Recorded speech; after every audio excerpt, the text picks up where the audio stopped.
The Town of Adams Board of Select meeting is now in progress for Wednesday, September 20th. Would everyone please rise for the Pledge of Allegiance? I Pledge allegiance to the flag of the United States of America and to the republic for which it stands, one nation, under God, indivisible, with liberty and justice for all.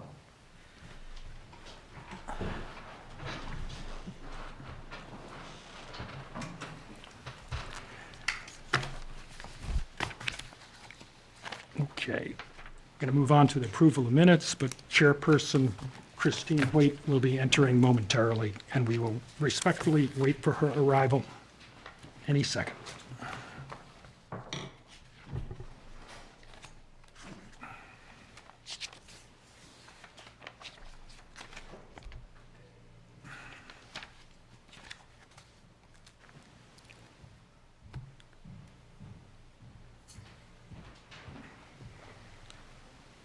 I would take up the matter, Howard. Yeah, I'll make a motion to approve the August 16, 2023 meeting minutes as presented and waive the reading of the minutes. Do we have a second? I'll second. A second. So all in favor? Any discussion? Oh, any discussion? Notice hearing none. All in favor? Aye. Approved. I can't do that one. I can't vote, but I can make the motion. Okay. I have a motion. Can I have a motion to approve the September 6th meeting minutes? You were absent, Mr. Duval. Yes, I was. Okay, I'll make a motion to accept the minutes of the Wednesday, September 6th, 2023 meeting as presented. Any discussion? Second that motion. Oh, second, you do. Second. All right. And I just have one correction on page 4 at the bottom, under where Mr. Novak is, the spelling of Lime Street is L-I-M-E. Thank you. You're welcome. You have a motion, you have a second. I have a There is second. discussion. Any discussion? All in favor? Aye. Aye. And I abstain.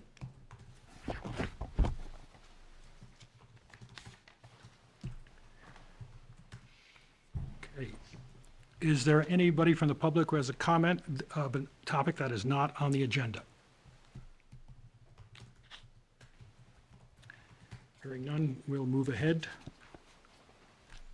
to new business. I can take that for you, Howard, if you like. Over to you. Sure. In your packets, folks, you'll see a communication from Chief Kelly, who's with us this evening in his capacity as Chairman of the Traffic Commission. You'll see that Chief Kelly is presenting tonight a request from the Traffic Commission to the Board of Selectmen to initiate a no parking area on High Street consistent with the regulatory power of the board as authorized under Section 202 of the bylaws, which allows the selectmen to here and there make parking regulation changes. So that's in front of you tonight, and with that, I'll turn it over to Chief Kelly for his presentation.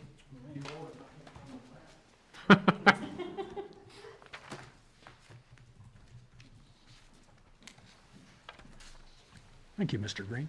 You're welcome. All right, thank you. This comes before you based on a resident who had attended one of the Traffic Safety Commission meetings, and she lives on the street in question. Matter of fact, the area that you see right there is the area that she is concerned with. That is one of her houses. What her concern was plowing, safety, people parking on both sides. And after the meeting, I went up there, looked at it, and as you can see, this is a very good description of what we're looking at here. And if you have ridden up high, if you have people parking on both sides, that barely is enough room to get through. I think that street needs to be addressed. And in my opinion, and from the Traffic Commission, the side on your left, as you see that's the side that I would prefer that these signs go all the way down to take care of. I said 1 to 1 High Street, but 1 High Street is all the way down there on the corner, and you have, after that, you have a wooded area. So it would be up to the Board of Selectmen whether you wanted to continue that down or stop at the residence at number 1.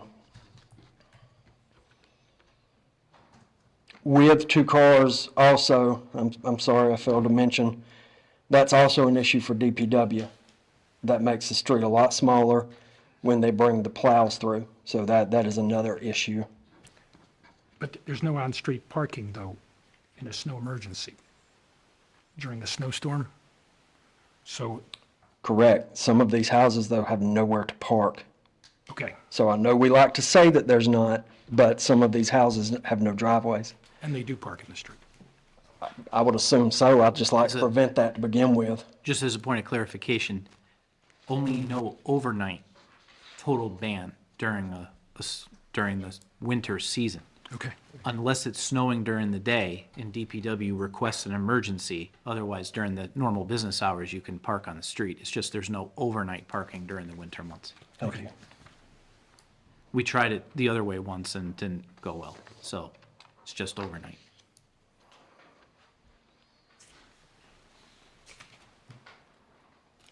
what is the board's pleasure? Through the chair, Chief, when was the traffic commission meeting for this? Was it last week or something? It was in the recent past. It was not last week.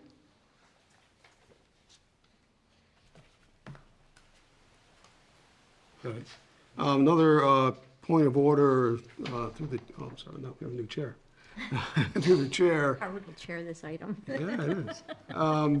Just for process, this is a traffic regulation. Do we send out notices to, this is for the board and the town administrator, do we send out notices to the residents that, no, that there's a section of the street or the entire side of a street is going to be no parking? Or we just make those decisions based on the agenda that we put out and make that decision without the residents having a say? Well, surprisingly, this is the first parking regulation issue that I've faced as town administrator in 4.5 years. And I would say that the tone of your question is appropriate because for the most part, if there's no public notice, the traffic commission meets probably based on the recommendation of probably a neighborly issue or something along those lines that comes up, or an issue recommended to it by the DPW or myself or from the Board of Selectmen. There's no formal notification process, to my knowledge, that's required by regulation or law. But from a practical standpoint, if there isn't, the board would vote tonight, and then DPW would go out at the next available time, once the clerk certifies the receipt of the communication that the regulation is in effect, and then puts the signs up. You can come out your house, come home from work the next day, and all of a sudden, there's no parking signs up. So I think the board could handle it in a variety of different ways. If the board wants to vote tonight, one way or the other, particularly if it decides to implement the regulation, we can certainly draft up a letter saying that please be advised, the Board of Selectmen have made this decision, and you can vote on a future implementation date. That'll give DPW time to get the signs ordered and installed and give people notice. And you could certainly say in the letter, if you wanted, that, if anyone has a concern with this, to please communicate with the Traffic Commission and the Board of Selectmen, and you can send it back to the Traffic Commission for additional review. I don't know how much input you got, Chief, from members of this area when it first. No, a couple of people, and it was in support of the no parking. What also we could do to help this is put it out on social media. That does wonders when we have street closings or such, so. And just one more question, and I'll be done. Traffic regulations, are they mentioned in the charter or bylaw? Is this this is a totally separate document that the board can make changes to? So this is a regulation. It's a regulation. The authority that allows you to make the regulations is in Chapter 202 of the town bylaws. That allows you from time to time to make parking regulations. To the regulations? Yes. All right, thank Which you. have not been really acted on. Madam Clerk provided us with the latest edition. It was 2018. I see. Okay, thank you. Joe? Yes, just a question. Is that the only, do you think it's a good idea for the traffic commission, instead of waiting for people to call, to take a look around our town? Because I know some places that I feel that, and I guess the best tact I can do is pass them along to you, but is that going to be the way that we do these type of things when we get someone asking to do it, or should we be proactive and go out and look for places where there may be some problems? I think being on the traffic commission and learning, just like a lot of you, this is not, with the procedures and stuff, this is not something I'm familiar with, so we're learning. So at this point, I'll answer your question like this: I would prefer it come to us. Because I think if we start going out, now if someone else was delegated to it, yeah, we wouldn't be spread so thin. But I think having someone going out and riding around the town, I think benefits us, but I still want people to bring it to us. Because now everyone knows that we have the traffic commission, and they bring these things to us.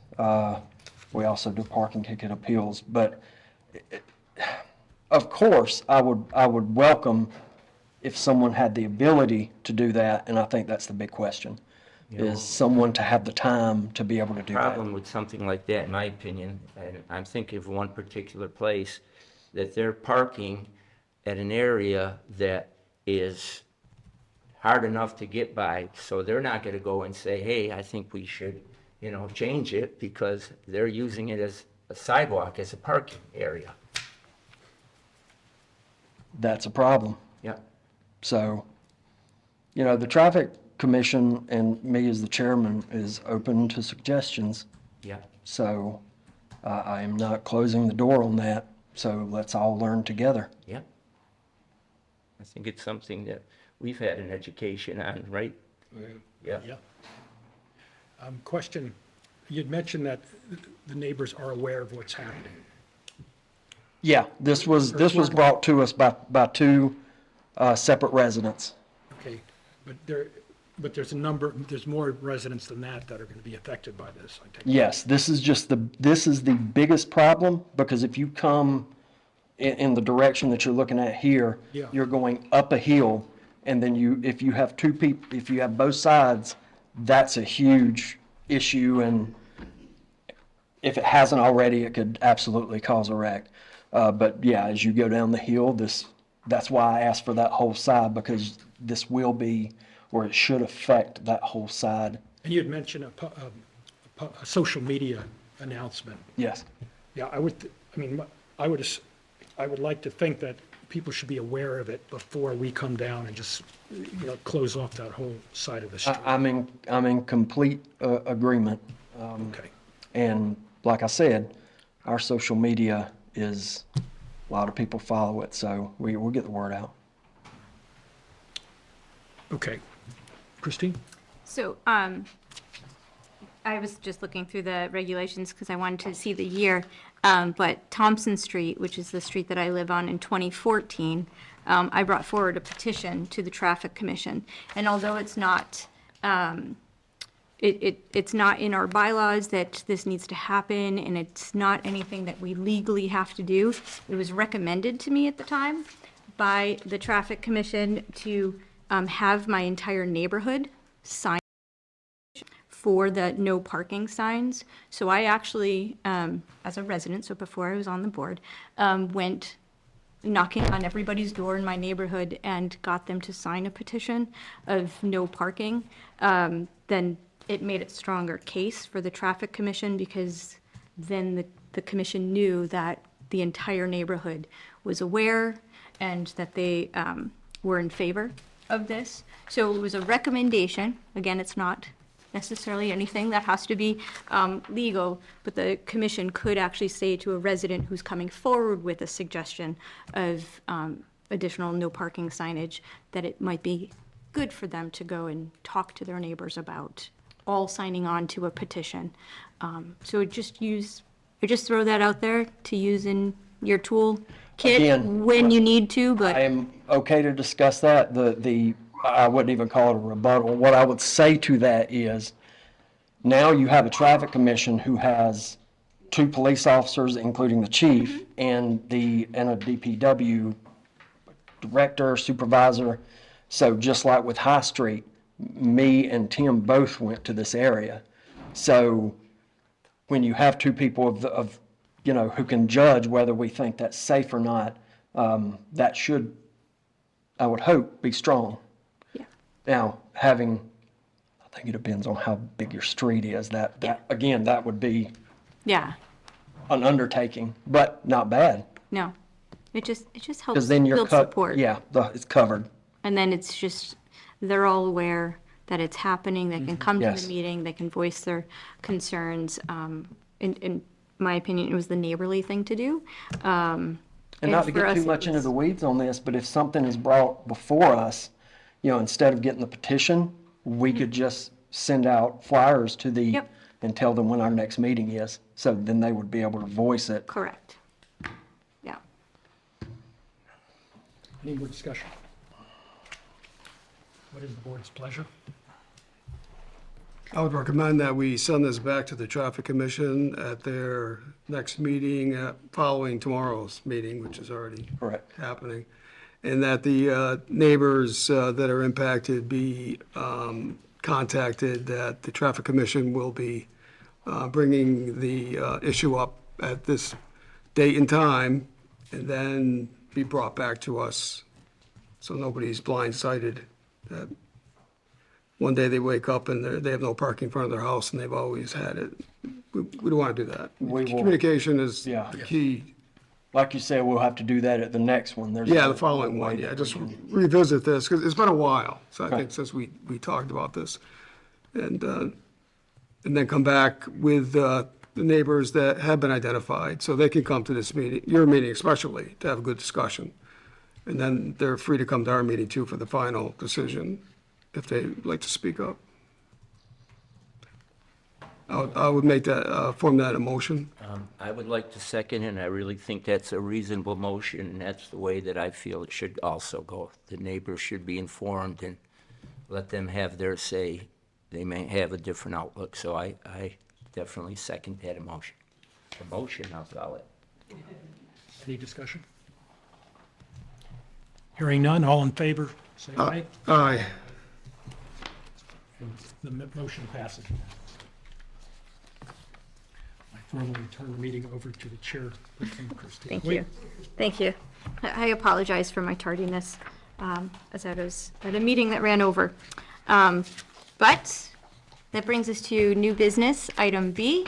So Chief, would you like to make an introduction this So I evening? want to preface that first. Okay. I just want to go back a little bit. So a couple of months ago, everyone is aware of Adam, the whole process with him.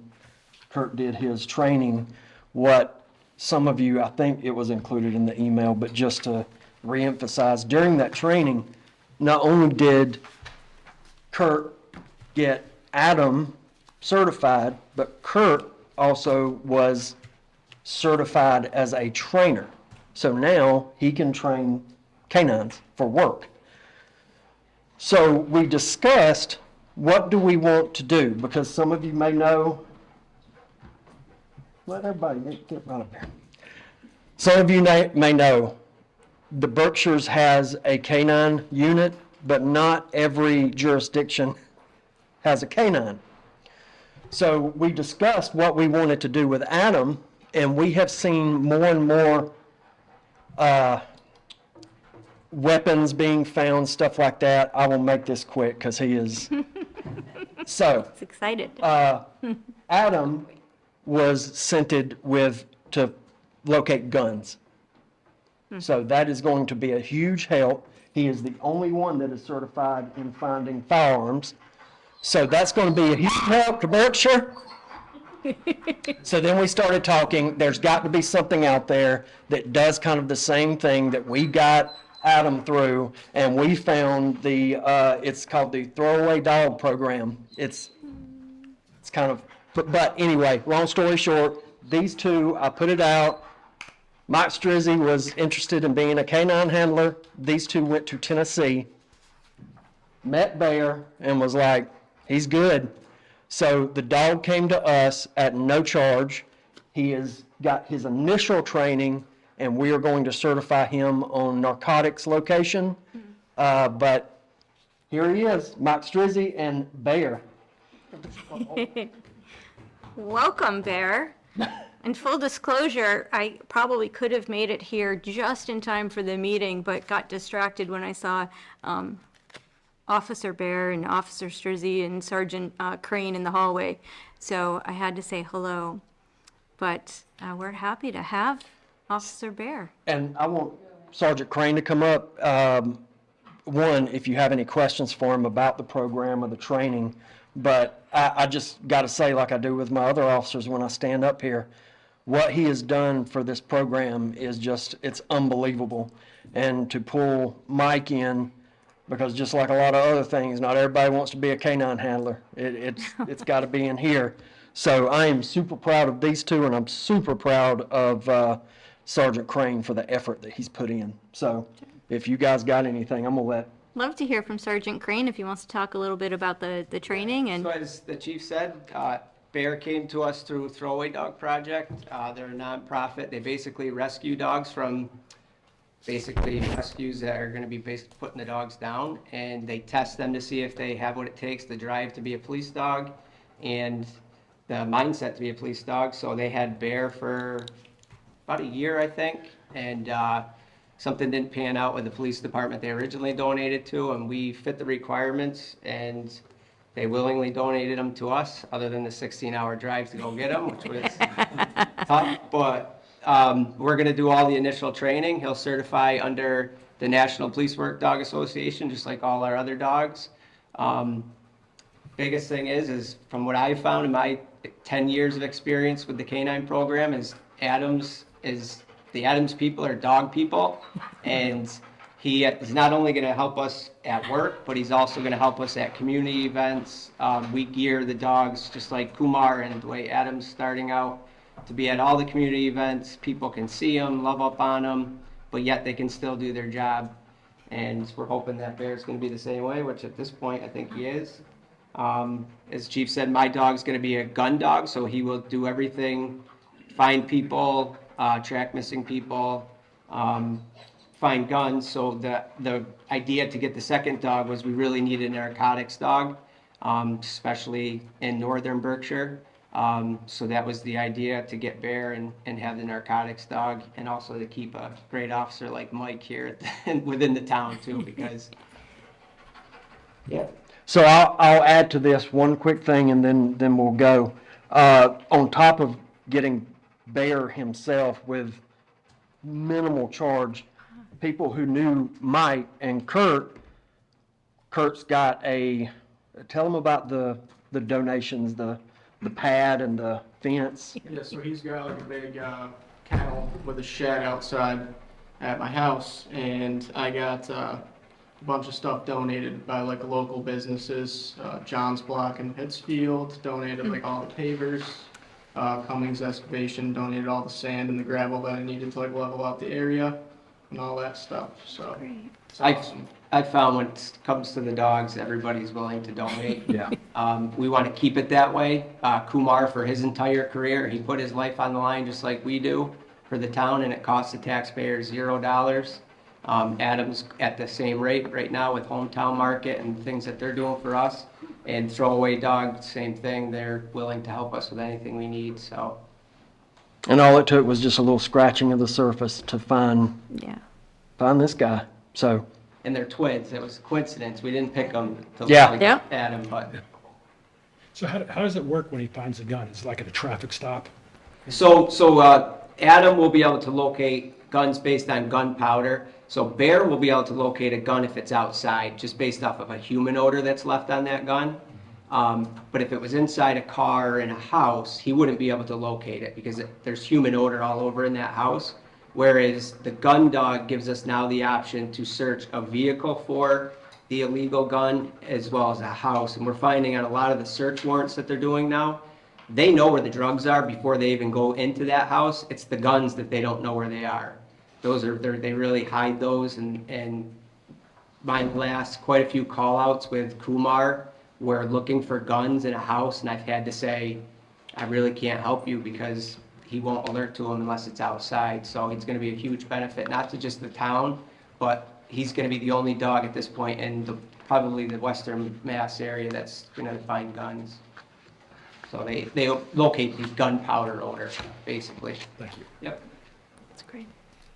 Other questions or comments? Yeah, I'd like Sure, to Joe. say, I'm very happy to see that come about. I had just a few questions. Usually if there's drugs, guns go with it. And can two dogs get together and not, you know, is there any jealousness? Is there anything that would, you know, break their concentration if they went in together? That's a great question, Joe. So we talked about that with the chief. My plan is to, any call-outs that we have, the two of us are most likely, unless we're on vacation or something, the two of us are gonna go, whether it's a track or for narcotics/gun. They won't go at the same time, but say if we think there's narcotics in the car, Mikey will go first. He can go in and search the car for narcotics. I can go after him and search the car for guns. Same with missing people. Dogs are dogs, they're animals, they're not 100%, they're not 50%. So if someone goes missing and I don't pick up a track for some reason and Adam can't work through it, I can put Adam up in the car and we can give Bear a shot to go the opposite way and pick up a track, hopefully. So it's gonna double our ability to try to apprehend people, find things. Yeah, just, it seems it would be better to do things in reverse order, to try to get the guns first, because if guys got drugs in their cars and they know they're gonna be busted and they got a lot of drugs and they got nothing to lose, you know, that gun might come in handy. Yeah, you and know. we would feel that out depending on the situation, yeah. Yeah, because also if we're in a situation where there could be guns or drugs, we're on high alert. Yeah. So, you know, any movements, you know, the officers are going to be covered. So, yeah, so you're right, but also that's when our radar kind of picks up. And just my last question, a police department had this dog previously and it didn't work out. What was the situation? It was not a dog situation. It was a handler situation. Okay, great, He is no longer at that police department. right. And they were so small that they take. So it was not a dog issue. Yeah, anything we can do in this? We have to do. Advantage. Absolutely. Everybody looks up to us here at the Adams PD, especially in our little canine world and the things that we're doing here. So, and I know it's not just the canine, it's the whole police department in general. Best department in the Berkshires. I'll put that on record again. I make Again. sure I tell the chief before every meeting that he says that intentionally. Two observations I just want to make from the town manager's perspective. For the board, and if anyone had heard it publicly, we talked a lot, particularly during the contract negotiation process with the police union, about coming up with incentives and ways in order to retain our officers. Everyone knows that we didn't steal Mike, nor did we necessarily recruit him, but he came to us from another department, and we've had a few of those opportunities.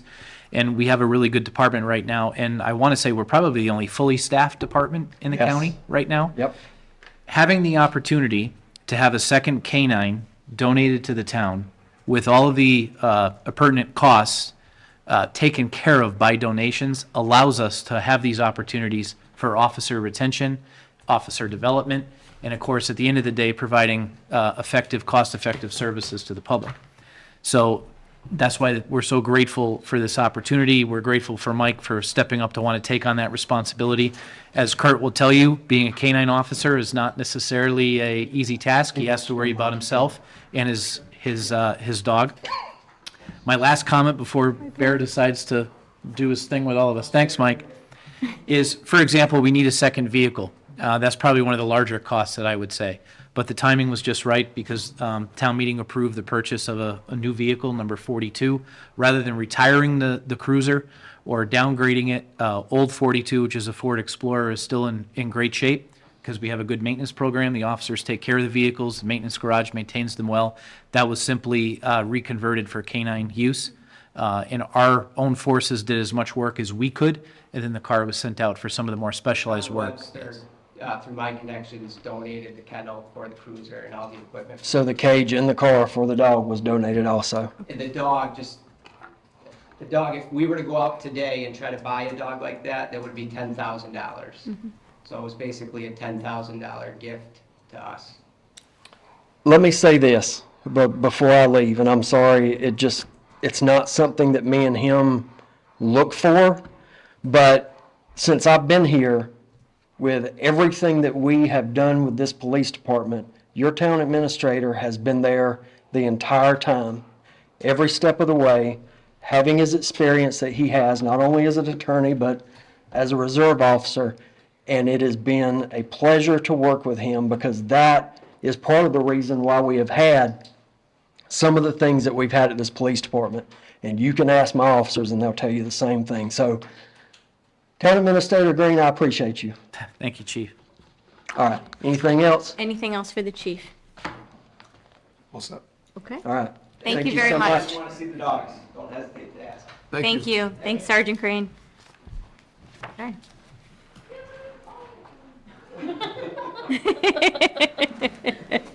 I don't know what's happening out in the hallway. All right.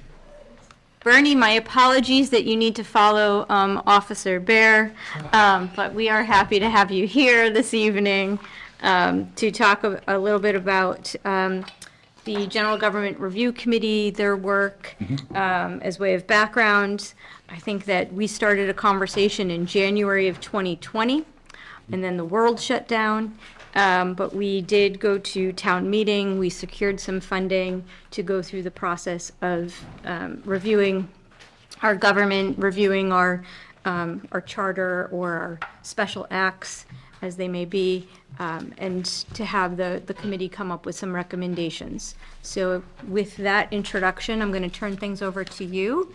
I think you have the controls, or Bree has the controls for Bree your has a controller. presentation. Hopefully she's going to be able to read my mind. Okay. And, Clicker. this is you, clicker. I meant to bring my my clicker with me today, and unfortunately I ran out the house and realized it a good hour and a half into the ride. So. And the board does have a copy of your report Copy that of you it. did review with the General Government Review And I Committee. believe So they have a copy of the PowerPoint as well. Copy of the PowerPoint here. I wasn't sure if folks wanted that or if you preferred the screen.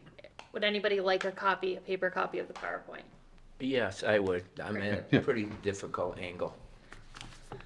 do you want us to slide down, Joe? No, that's quite okay, as long as I have the Okay. PowerPoint. Okay. Thank you very much. Thank you. Well, thank you. And I did. I wasn't really crazy about following a dog. That's never easy. So. I did give you a heads up. I know.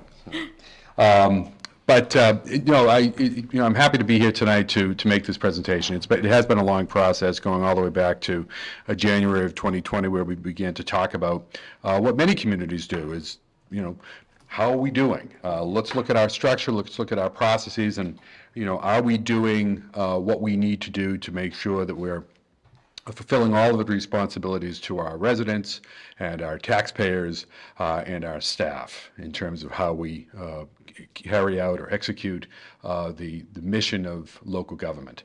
And it took a little bit of time before we really got the project going. And I'm here today to talk about how that process has proceeded and how we have worked with the Government Study Committee, the General Government Study Committee that you appointed, and give you what findings or recommendations that they have made. For you and to remind you and for the viewers at home, these are the members of that committee. And I want to note, I want to first off say how great it was to work with this group. All very busy people with their lives, with their careers, with their volunteer efforts on behalf of the town. But they all put in the time. that we needed to put in to really bring themselves to all of these meetings, to have subcommittee meetings, and to do the work that needed to be done. But I do want to give particular credit to a couple of people here on the committee that I think is notable. First is the chair, Don Summers. Don, he held my feet to the fire throughout the entire process, and he did a good job of sort of corralling people and holding them together, moving us through the agenda somewhat rapidly at times, but we stuck to it and we did the work. So I do want to note his role that he played. Leah Thompson was appointed the clerk very early on in the organization of the committee, and she served in that role through the entire process. But Ginny Duval served as the recording clerk as well, to actually assemble the minutes and put them together. So the minutes that you have in the report were put together primarily by Ginny during that period of time. So I want to give credit, particular credit to both those individuals, but everyone there really did the job, and I enjoyed working with them. And I think the work that they did is very important for the town and for the board as we move through this. Okay. These are conceptual issues. In the report that I've provided to you, I've listed out the what I identify as the 10 questions that when community paradigm goes into a community and works on organizational assessments, whether it be a department or whether it be a community, a town government in its entirety, these are sort of issues that we look at. The first is accountability. Does the organization have clear lines of accountability? Or what I would really more describe as clear lines of responsibility of who's responsible to effectively manage the delivery of services and the essential functions of government. So we look at, is there accountability within the governmental organization? Is the organization structured to facilitate communication between the decision makers, the boards, and the staff? And that communication is both horizontal and vertical to be truly effective. So we try to look at that. We try to really focus in on that. 3, and I really, I spent a lot of time on this when I work with an organization, when I work with a municipality. And very frankly, this is something that, as many of you know, I teach local government, public administration at Suffolk University, and previously I taught at the University of Massachusetts. And this is something I spent quite a bit of time looking at in terms of leadership and an organizational effectiveness. Is how adaptable is that organization to the future opportunities and challenges? Can they maneuver? Can they, move on a dime to respond to pandemics, to grant opportunities like Officer Bear? Can they, if they see an economic development opportunity, can they respond to it quickly? Adaptability is crucial to every organization. Can they learn? Can they adapt? Efficiency and cost effectiveness. This is something that obviously we spend quite a bit of time looking at when we look at a municipal organization, is are they able to deliver services at the lowest possible cost? Because we all know that resources are very limited. The management of human resources. We know that 80% of a municipal budget goes towards human resources.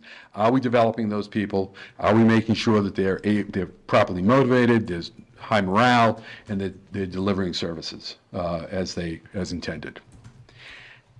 Succession planning.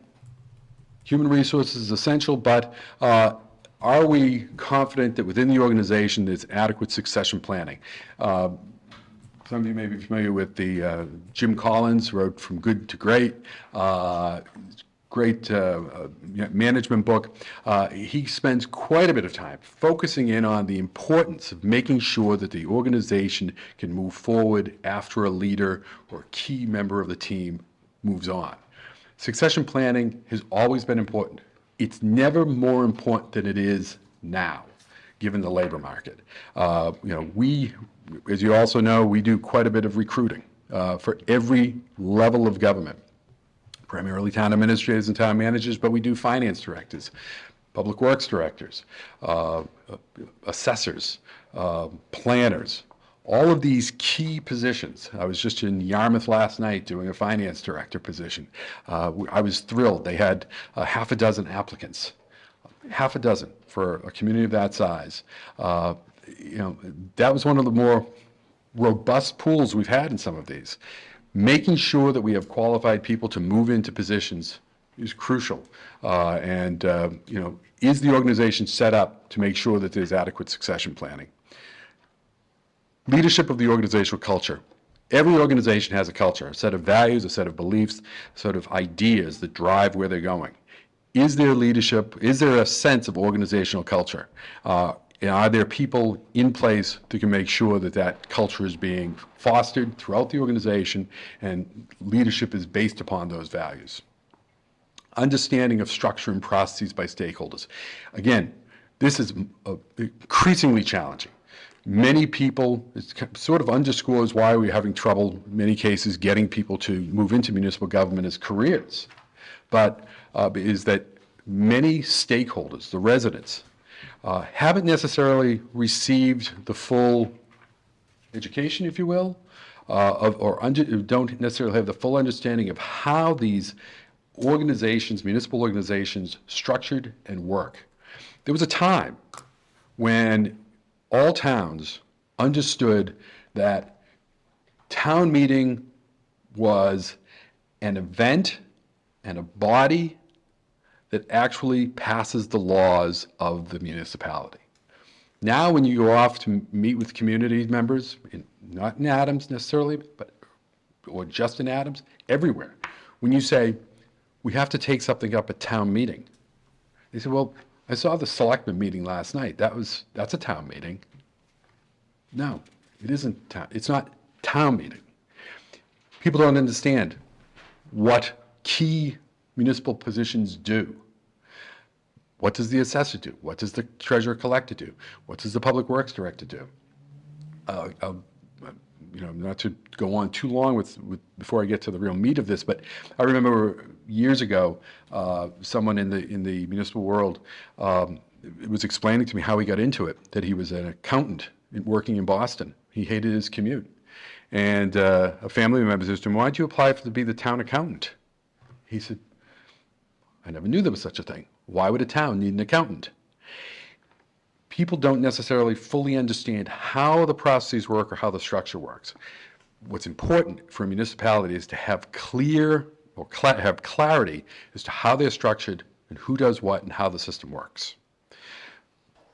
We look at that's an evaluation issue for us. How well do people understand that?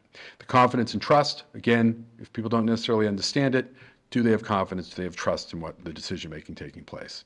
And then, are there opportunities for continual improvement in performance? Again, like other elements in this, if you're not moving forward, you become stagnant, and you're just not growing as an organization. So those are the sort of some basic concepts that when we come in and look at an organization, those are some ideas that we look at. So this was an outline of the process when we came to meet with you last July. And I'll go into these in more details to sort of refresh everyone on what all of this was all about. But, when we were here last July, essentially what we had been to is we've been through phase 1, phase 2, and we were just starting phase 3. We're now at a point where we consider ourselves at phase 4. Now, that doesn't mean we're necessarily able to go, well, I would recommend that you necessarily jump right into phase 5 of town meeting consideration of the recommendations. The consensus of the group was that there's some more work that's needed. So I'll just leave it at that, and then we'll get into sort of what the findings and recommendations are that within this. But the committee has met over the last year on a number of times, and the subcommittees that have met to go through the various areas of study to sort of focus in on what they've learned about Adams' form of government, particularly as it relates to peer communities and current best practices and trends. Okay? So, real quickly again, phase 1 was the organizational scan. This is something that essentially was put on Community Paradigm, put on me, reviewing the documents, the charter, a special act, which was passed in 1983, the general bylaws, looking through those. A review that was done in 2017 by the Division of Local Services, DLS, goes out and does these FMRs, financial management reviews, where they came in and they made a number of recommendations. They do this for communities, and I always encourage communities to take advantage of this. It's free, just paid for by the state. They come out and they give you great recommendations as to how you can improve and become more efficient. So they came out in 2017, they made a number of recommendations, a number of findings, and we relied heavily upon that when we were looking at the town government. And then we looked at the audit management letters. Again, something that I think is always, underutilized is the information you get from your auditors as to ways that you could do things better. I know that when I was a manager, I would demand that the auditors give me a management letter, find something. I was never happy unless we could find that there was something that we could improve upon. So I thought these were very helpful to us. We did interviews. I interviewed all members of the board. I interviewed the moderator, finance committee chair and vice chair, and select department heads that came in and met with me. And I don't have that listing right in front of me. That gave me a sort of, and I have an understanding of Adams based upon work that I've done here in the past, but that gave me some sense of some of the issues that people were seeing out there.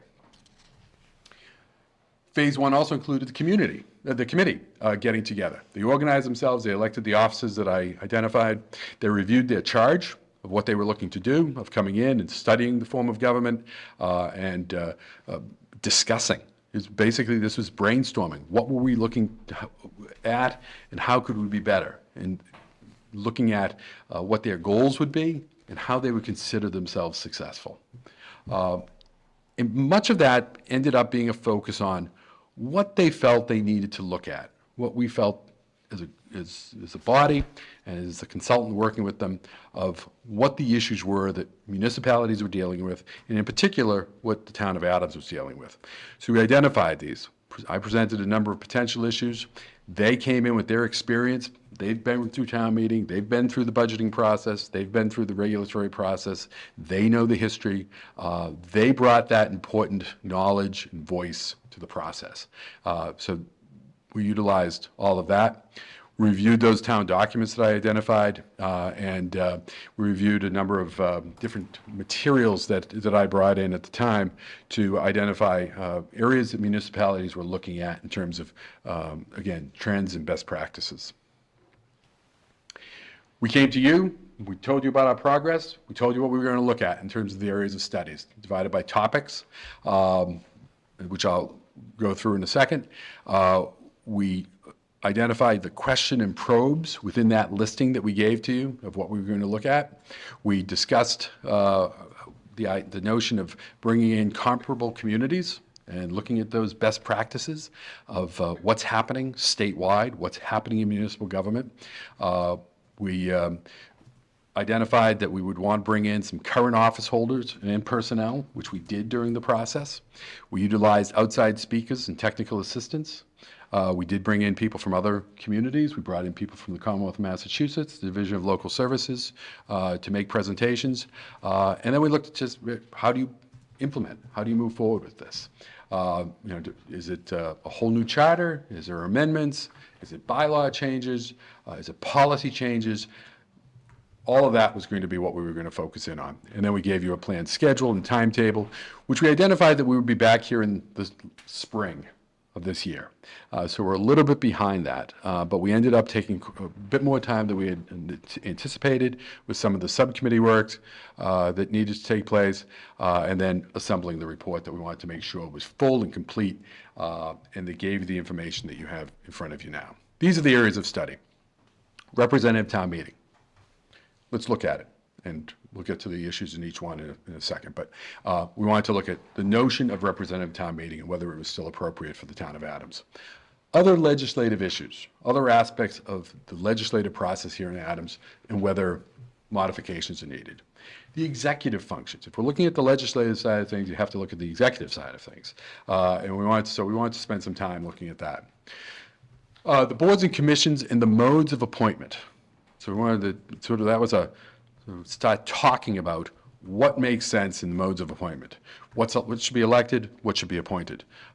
Not specifically in terms of positions at this point, when we began this part of the study, but what should be the criteria? We had ideas that we wanted to work with the committee on looking at that. Then we wanted to get into modes of appointment. So we introduced the concept, then we wanted to get into it and say, okay, now that we know what the criteria is, let's go through every elected position and arguably the appointed positions and say, should it be elected? Should it be appointed? We'll have some ideas on that in a second. Looking at the town administrator responsibility and authority. If we're looking at the executive functions, there's a separation here between number 3 and number 6, but they tie together. When we're looking at the executive functions, we're looking at this board, and we're looking at the town administration, and the town administration, which is led by the town administrator. So I wanted to look at that, the responsibilities of that position, the authority of that position. Financial management and the personnel function, that's where we get into, how well are we doing in terms of preparing ourselves as an organization, and how well are we doing in terms of working to ensure that our human resources are being properly managed. And then there's always needs to be a catch-all, other issues, some other concepts and ideas that other communities are looking at that we wanted to leave open for the town of Adams and the committee as it did its work. So let's look at the first issue, representative town meeting. 4 basic questions. Should town of Adams retain its representative town meeting, or should it move to open town meeting? Currently, you don't really have the other option, which is to move to a town council. State law requires that there be a certain population level that you don't meet. So the question was, should you retain, or should you move to open town meeting? If you stay with representative town meeting, is the size appropriate? Many communities have made the decision to separate out the work of town meeting into a spring session and a fall session. So we wanted to put that on the table as something that could be considered. And then another idea that many communities have looked at is to sort of help the deliberative process is to have a pre-town meeting, at which time the representatives or participants of town meeting can come together, hear what's on the warrant, and discuss those, not discuss those, but receive information and then ask questions, not debate, just ask questions and gather information. We spent a couple of meetings looking at this. The recommendations that they came forward with is representative town meeting works. Adams was really at the beginning, very early stages of putting representative town meeting in place. It was really a leader, one of the leaders in the state. Brookline was the first one back at the turn of the 20th century. A couple more followed. Adams was right there in 1930, something, 33 I think it was, that it had representative town meeting. Recommendation is to stay with that. It works. It works because you have people who are vested in the process and have the information and understand the ramifications of their decisions. It was also discussed perhaps to reduce the size, but after some discussion, because we looked at the population in the 1930s when it was adopted, and we said, well, it's a much smaller town now. But there was a point raised that the number of registered voters that could run for representative town meeting is basically the same. As we all know, like many municipalities, Adams is becoming an older community. There's fewer people, but in terms of registered voters, there's pretty much a very similar number that there were at that time. Part of that, too, is the reduction of the voting age, certainly in 1972. And it was identified to keep the current quorum of 85. There was a decision or recommendation that came through that moving forward, and the committee didn't make a formal recommendation to do it or not to do it, but to actually consider an established date for fall session. with the opportunity to cancel if deemed necessary, and that would be a decision of the board. We'd have to work on the legalities of how you would do that, but the idea was that if you have people that would have on their calendars, representative town meeting members that could have on their calendars that at a certain date in October or November that they would come together, they could block that out to make sure that they were available, and therefore they wouldn't have to miss a town meeting. But that's a recommendation that the committee felt should be at least looked at moving forward. And then pre-town meetings, you can't really put into charter. You could perhaps do something in bylaw, but the decision of the committee was to have this as an operational practice, that perhaps a pre-town meeting would make sense, led by either the board, the administrator, or the moderator. I can tell you as a manager, when I was a town manager, that was something that I did. It was just a one-off the first time I did it, and the town meeting representatives found it to be very effective, very helpful, and they asked that it keep on going. So to this day, some 30 some odd years later, I'm long gone from there. They're still doing it. So anyway, other legislative issues. Some of this one will be a real fast one because you've already done it. The size and membership of the Finance Committee, having a 15-member Finance Committee was very high given the population of the town, the size of the town, and frankly, rare in the state. There's only a couple of communities that have town finance committees as large as you had. Town of Brookline, with a population of 80,000, has a 30-member finance committee. Adams, with your population having 15 members, obviously the town meeting did agree with that, and they've already made that change.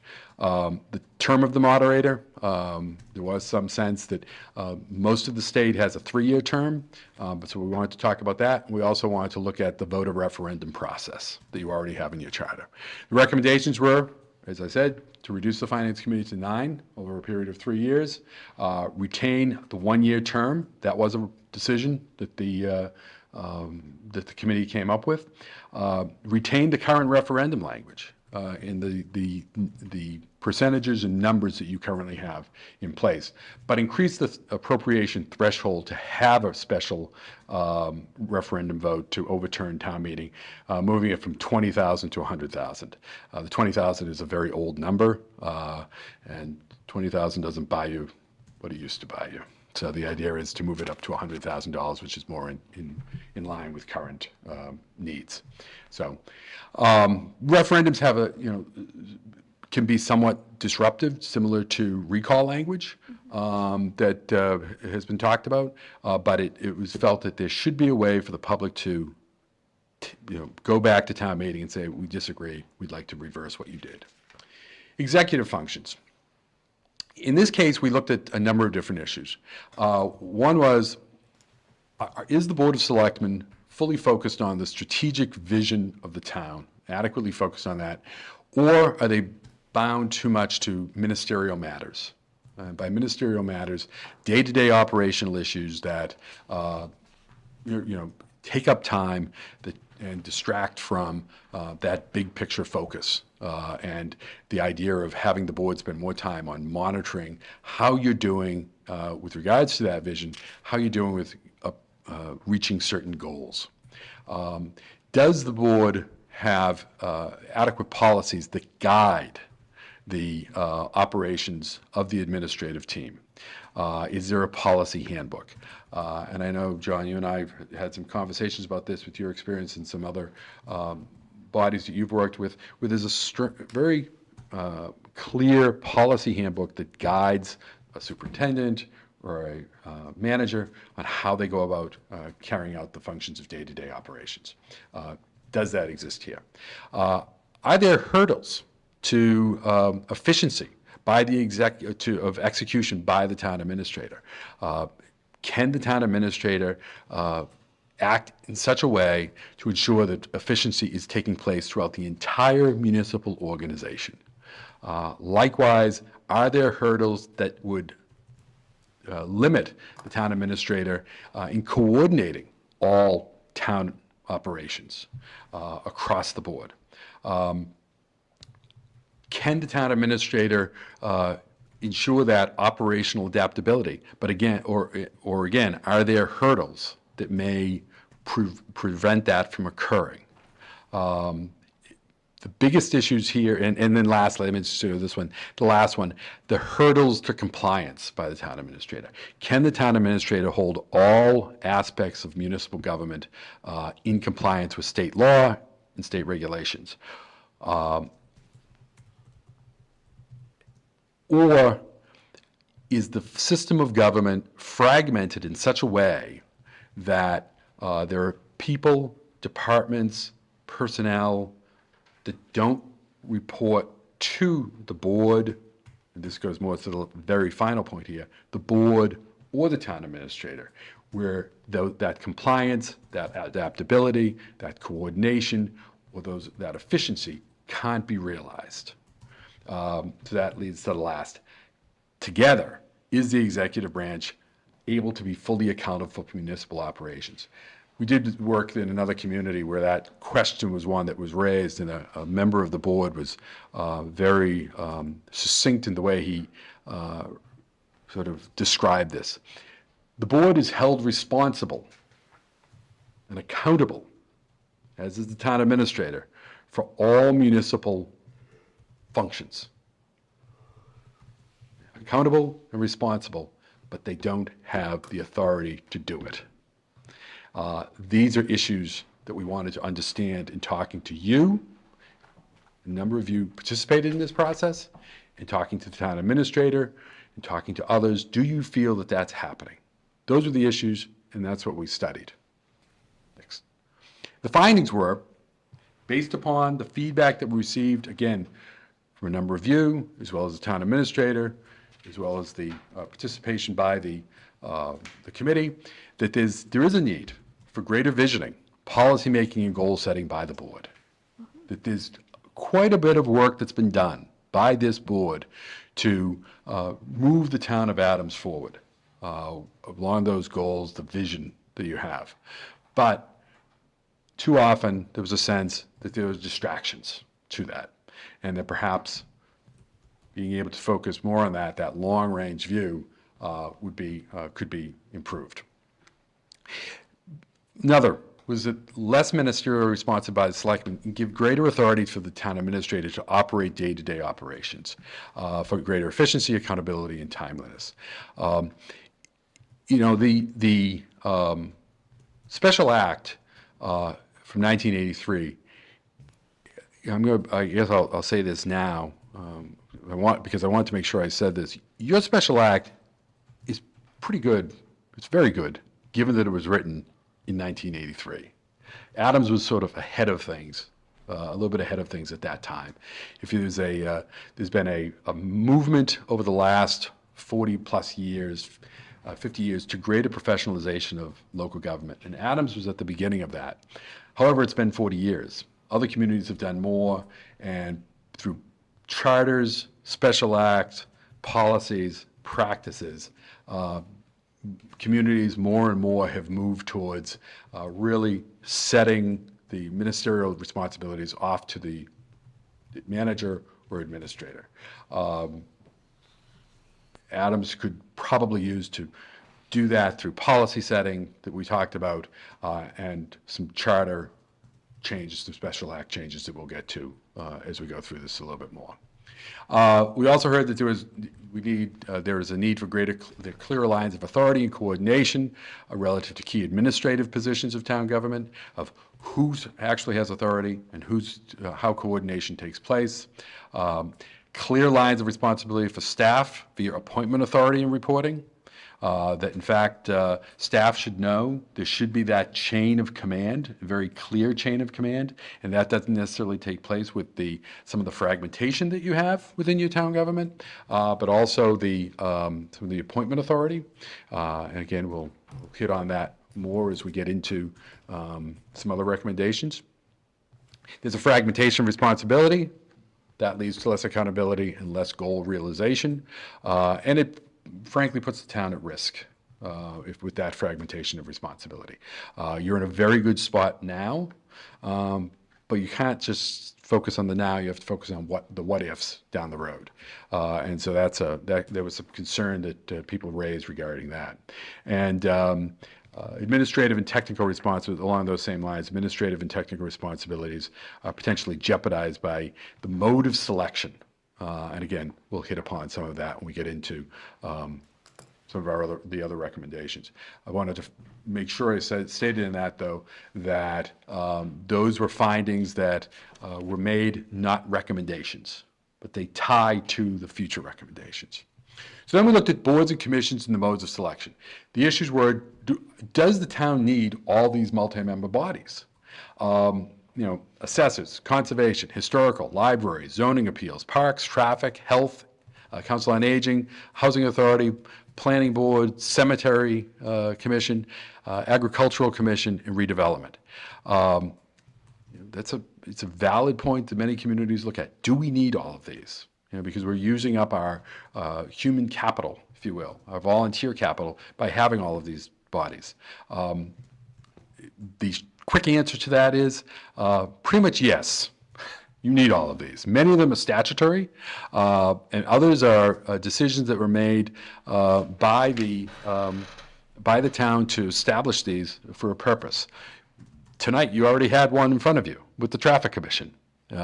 They did important work. I know that the Agricultural Commission is doing good work.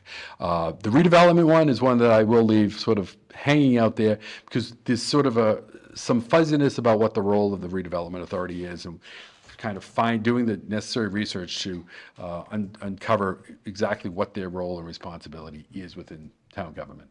And that wasn't made entirely clear with the work that we did with the committee. But that's something we'll talk a little bit more about. And then we get into the appropriateness of the mode of selection for each one of these members. In other words, should they be appointed or should they be elected?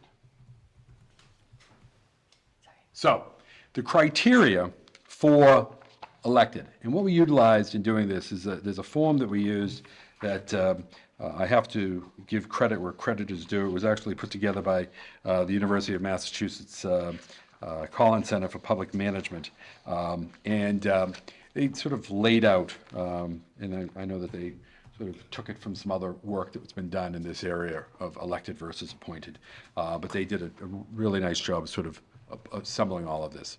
The criteria for why should a position be elected versus appointed? And this is the criteria that we used. Does the position have significant policymaking? An elected position should have significant policymaking. You as a board have significant policy-making responsibility. You represent the community values. An elected position should have that as their primary responsibility, as opposed to administrative responsibilities. Elected have few ministerial responsibilities that are related to state statute, which we could identify as implementing state statute, implementing regulations, right? Versus, and I'll just make this distinction, an appointed position has major ministerial responsibilities related to implementing and following laws and regulations. Elected have few. Criteria for elected, that the effectiveness is not dependent upon training or technical expertise. It's helpful, perhaps, for you as a board. There's no doubt that the Board of Selectmen should be elected. It's helpful to have people that have areas of technical expertise, but it isn't mandatory that you have that. And you can have all types of expertises that come in, whereas an appointed position needs that specific technical expertise and training to execute efficiently and effectively. For an elected, that's not necessary. That the role is easily and widely understood, that people know what the Board of Selectmen does. The Board of Selectmen is the chief executive body of the town that is setting the policy for the community. So elected, people need to know what you do, and understand what you do goes to the next one here of evaluation of performance, because they can look at what you do and they can make a distinction as to whether you're doing it well. Are you representing the community values well? An appointed position oftentimes is the opposite of that. The people don't necessarily know what a position is doing and whether they're doing it well, because it's a very, in many cases, complicated and complex task that that body is executing or that individual is executing. And it may not be clear when they're taking their votes, making their votes as to whether to put that person into that position, whether the person is actually executing properly. There have been, cases of this in other communities where, positions that are elected, people are being elected to these positions that aren't necessarily investing money properly, that aren't necessarily reconciling cash properly, that aren't necessarily collecting fees properly, assessing properties properly. Those are technical areas that you can focus in on, but people may not fully understand that. It may take someone with outside expertise to actually know that. Helpful as a check or balance in town government. An elected position, one purpose for having something elected is it's helpful as a check or a balance in town government to another elected position. But if it's simply those carrying out, executing those ministerial responsibilities, that's not a check or a balance. That's just following state law and state regulation and making sure that you're doing the job properly. Criteria for electeds is not critical for cooperation with other officials. In fact, it can be siloed. It can just do its job. It does what it does. Doesn't necessarily. It might impact the town as a whole, but it doesn't necessarily impact. Could you give us an example? Sure. Of a check or a balance in town government where? Sure. Let's see where let me give you the example, the cleanest or clearest example, that you would have the Board of Selectmen responsible for certain municipal administrative functions, and you have the school committee responsible for the operation of the schools, and you wouldn't want necessarily that to be crossed over where the Board of Selectmen is actually setting school policy. Outside of that, you could have well, actually, one of the recommendations that we're going to be making could be a good example of this as well.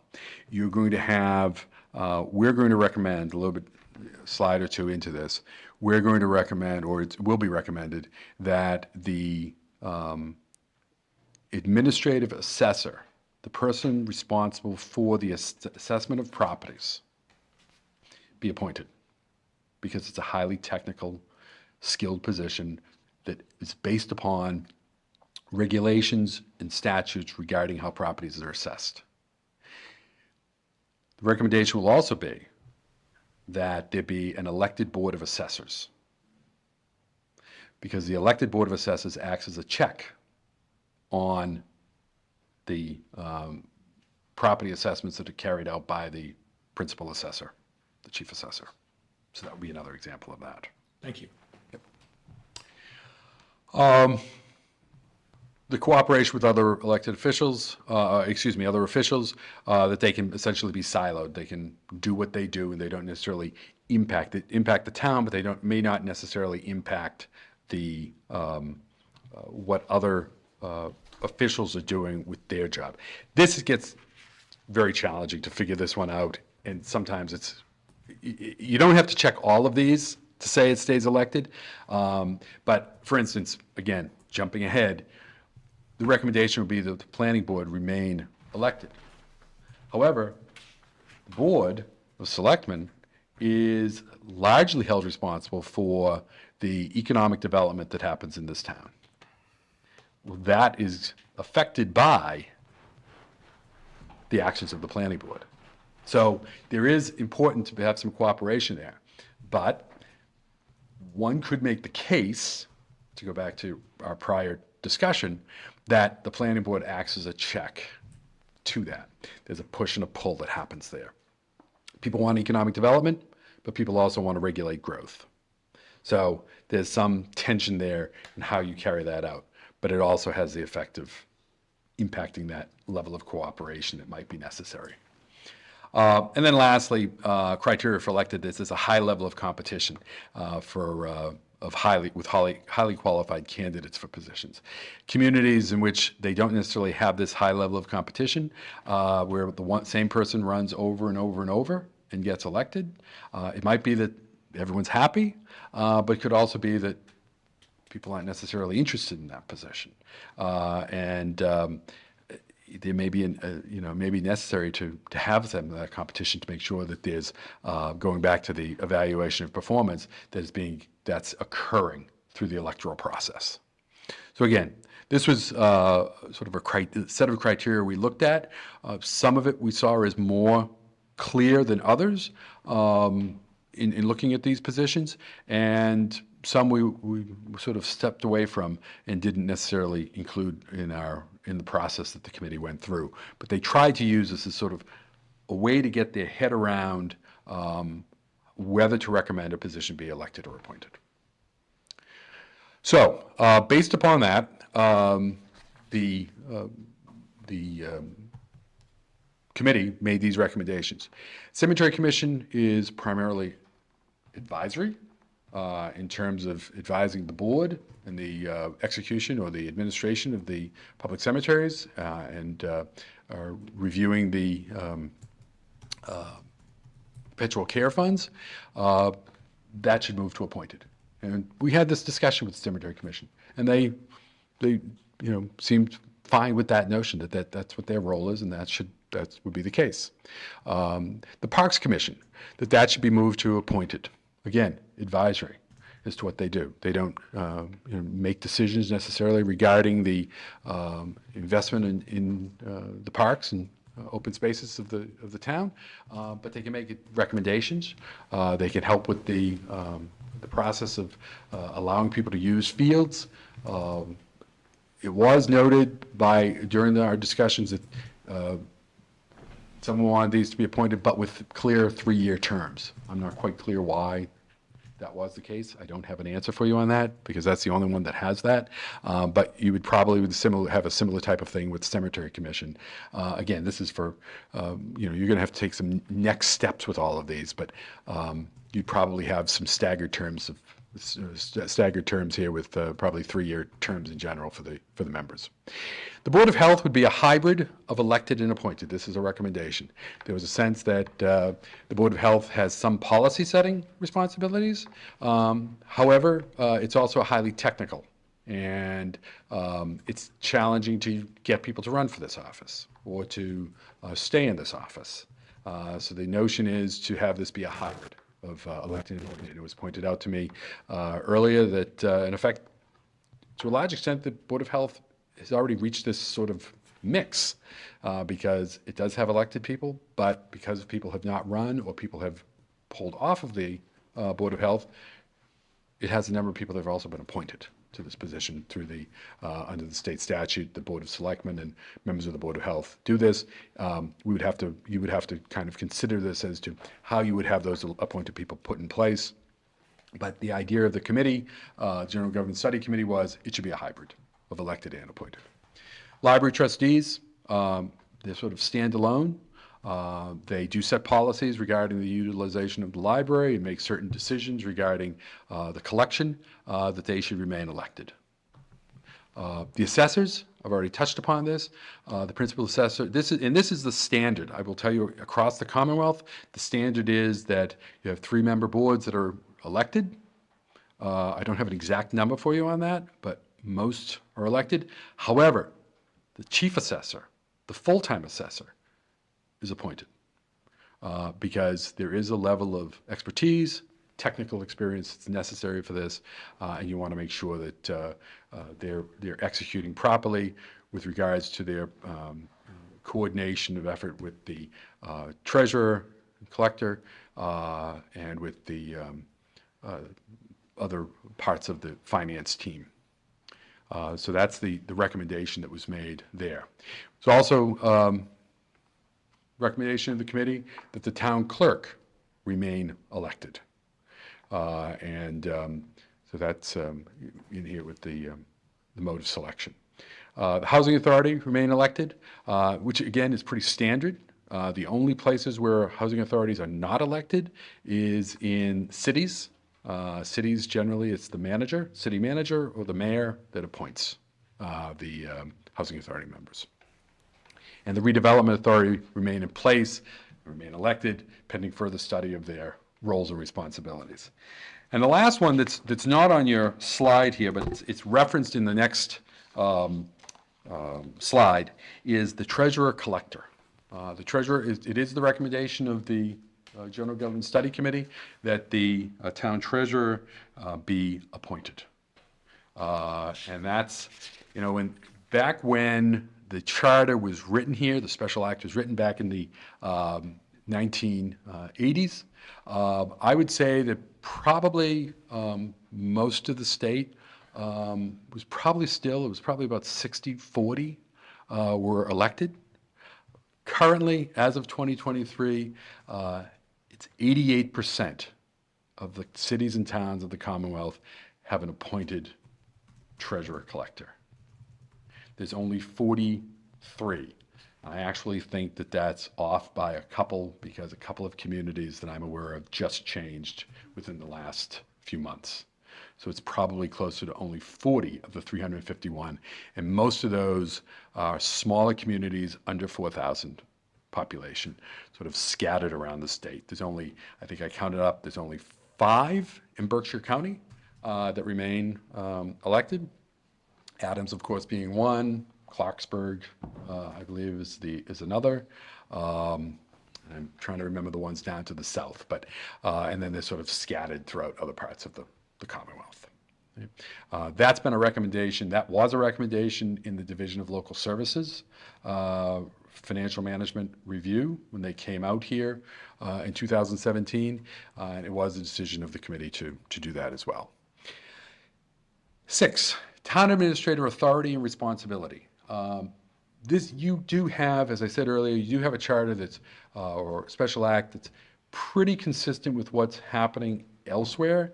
The question is whether it's being fully executed in practice, and that needs to be, that's sort of an internal decision and evaluation by the board with the administrator. But there were some areas that were identified for possible modification. And these are issues that were identified that we would recommend that you consider. There was no vote taken specifically on this, and I know that I will say that Dawn Summer did want to push forward with this, but the rest of the committee felt that it was they wanted to wrap this up and present this report to you. But this is an area that we talked about without making actual recommendations, but we think, we being the committee and myself, think that you should consider shifting this appointment responsibility for all department heads, including the police chief and the DPW director, and have it be consistent with the current special act process. And this would include the treasurer collector and the principal or chief assessor. Would all be appointed by the town administrator. One of the issues that you have here that we heard about, and I just witnessed this in another community that I'm doing some work for just the other day, that they still have appointment authority of several positions by the board. It's very hard to build a pool of candidates when they have to go through such a public process that you have to utilize. And it can be challenging to, even if you can get that pool, to make sure that you're able to retain that pool if you choose publicly one candidate and reject another candidate or 2 other candidates during the process. It's hard then to go back and pull those people in.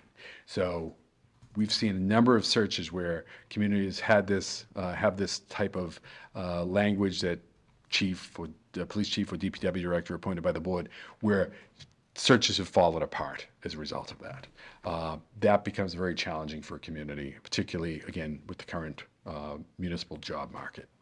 The other part of this that you need to sort of consider is that there should be clear lines of accountability and responsibility in the chain of command up to the person who's overseeing on a day-to-day basis. Again, we've seen this again in other communities we've worked in where that may not exist, and communities have identified this where a particular position feels that they don't have to report to and they can act separately from the other employees or department heads of the community because they're not appointed by the same person or same board.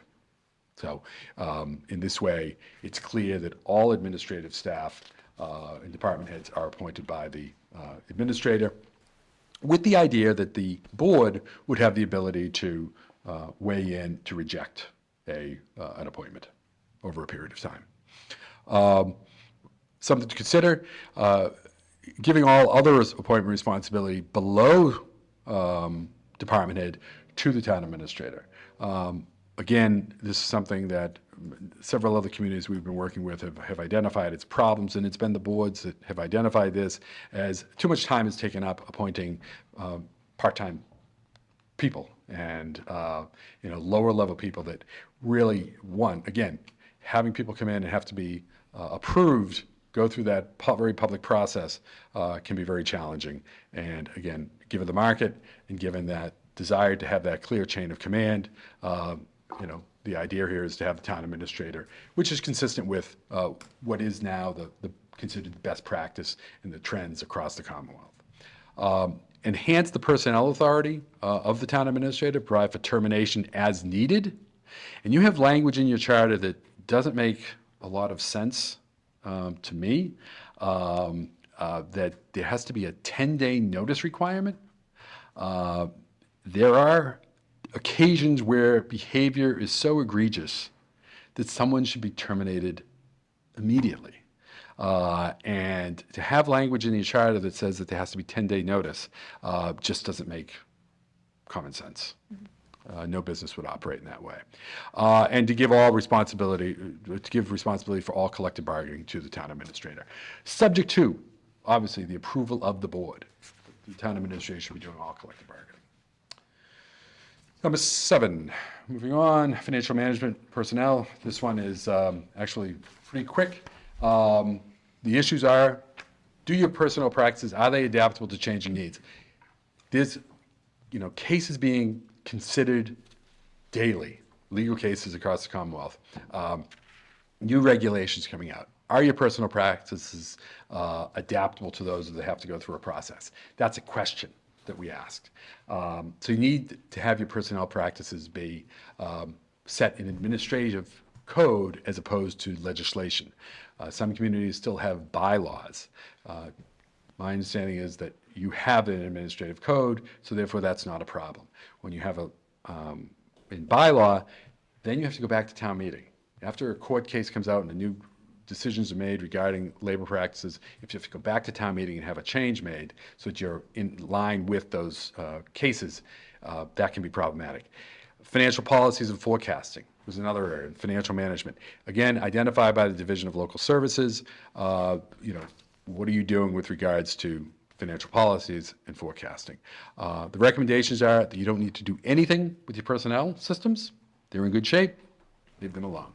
The Special Act could be strengthened with, and this was a vote of the committee, to provide for multi-year forecasting.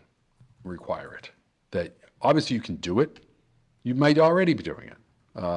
But the idea here is to have it, and this was something that the Finance Committee representatives on the committee felt was important, to have multi-year forecasting of revenues and expenditures. Usually it's 3 to 5 years that you go out, and Special Act language regarding a multi-year capital plan and having that be required so that there's no fuzziness there as to whether it needs it to be there or not. So that's a recommendation. And I believe this comes to 8, which is the other issues, the sort of catch-all. You have language in your charter that, again, given the current market and given where town administrator, town manager positions are now, it can be a challenge. You already have a town administrator in place, so you don't have to worry about this. But moving forward, you have language that allows the board to waive the residency requirement. The fact that that's there, and a number of communities have this, but a number of communities have eliminated this to make it very clear. And those that had very strict residency requirements that you had to live in town, no waiver was allowed, communities have eliminated those completely. They haven't gone to the language that you have, which was sort of the compromise language that was put in place back in the 70s and 80s that allows for a waiver. They have simply said, you do not have to live here. It's very difficult to tell someone or to get people to apply for these jobs if they are required to relocate from the neighboring town to here. Or if they have a spouse that's working in one part of the county or one part of the state. And what you want to make sure is that they can be involved, engaged, and available. But that doesn't necessarily require that they be residents. It's always important to note that these positions, town administrator, town manager positions, are professional positions and not political positions. And so therefore, just like policymaking is community values, administration is not dictated by community values, it's dictated by skills and expertise. There was discussion in the committee early on regarding some the value of some civility language to put in the charter or to have as a policy. There was a court case involving the town of Southborough that kind of made this very fuzzy as to what type of actions can be taken to increase civility. So in this area, the recommendation is to simply wait, watch, and see what other decisions are made with regards to that. Many communities, again, looking at trends and best practices, a number of communities have recognized the significance or the deterioration of community engagement and the significance of having community engagement. So a recommendation is that some consideration be made to incorporating language within your special act that prioritizes community engagement. You can't necessarily require community engagement, but you can have language. The town of Plymouth and the city of Watertown have recently done this. They've added language in that puts this out there as a priority for the town administration and for the board to focus on community engagement. Likewise, another trend that we've seen in a number of communities, the town of Harvard has done this. A couple of other communities have put some language in that formalizes the process of strategic planning. And again, this is something that I think goes back to one of our early slides, that the board could be focused more on strategic planning and less on ministerial matters.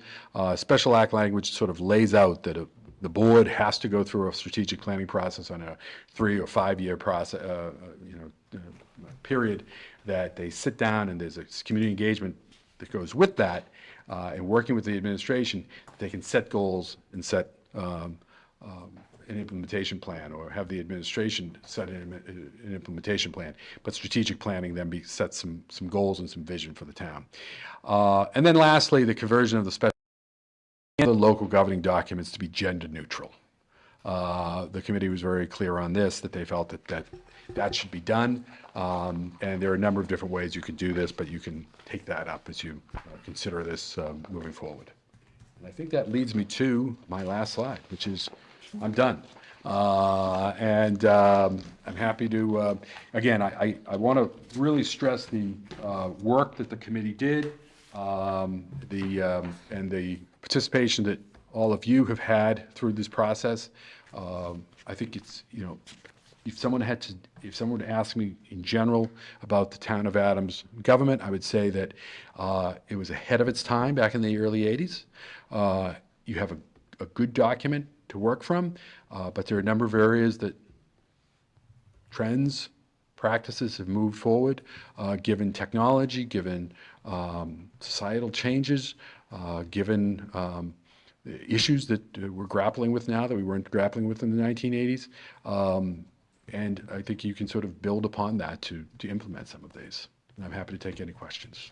Thanks, Bernie. You gave us a lot to think about and digest, but I will open it up to the board for any initial questions or comments. So just, I'll reserve mine to the end, but I'll let the others go first. Anyone? Yes, John. Madam Chair, so we've had discussion early on in this process, questions before, when we were beginning, in regards to our special acts and our charter and our bylaws. You hear many communities having a charter review committee that is made up of so many members and it's elected by everyone in town, and there's different, that's one way that it is done.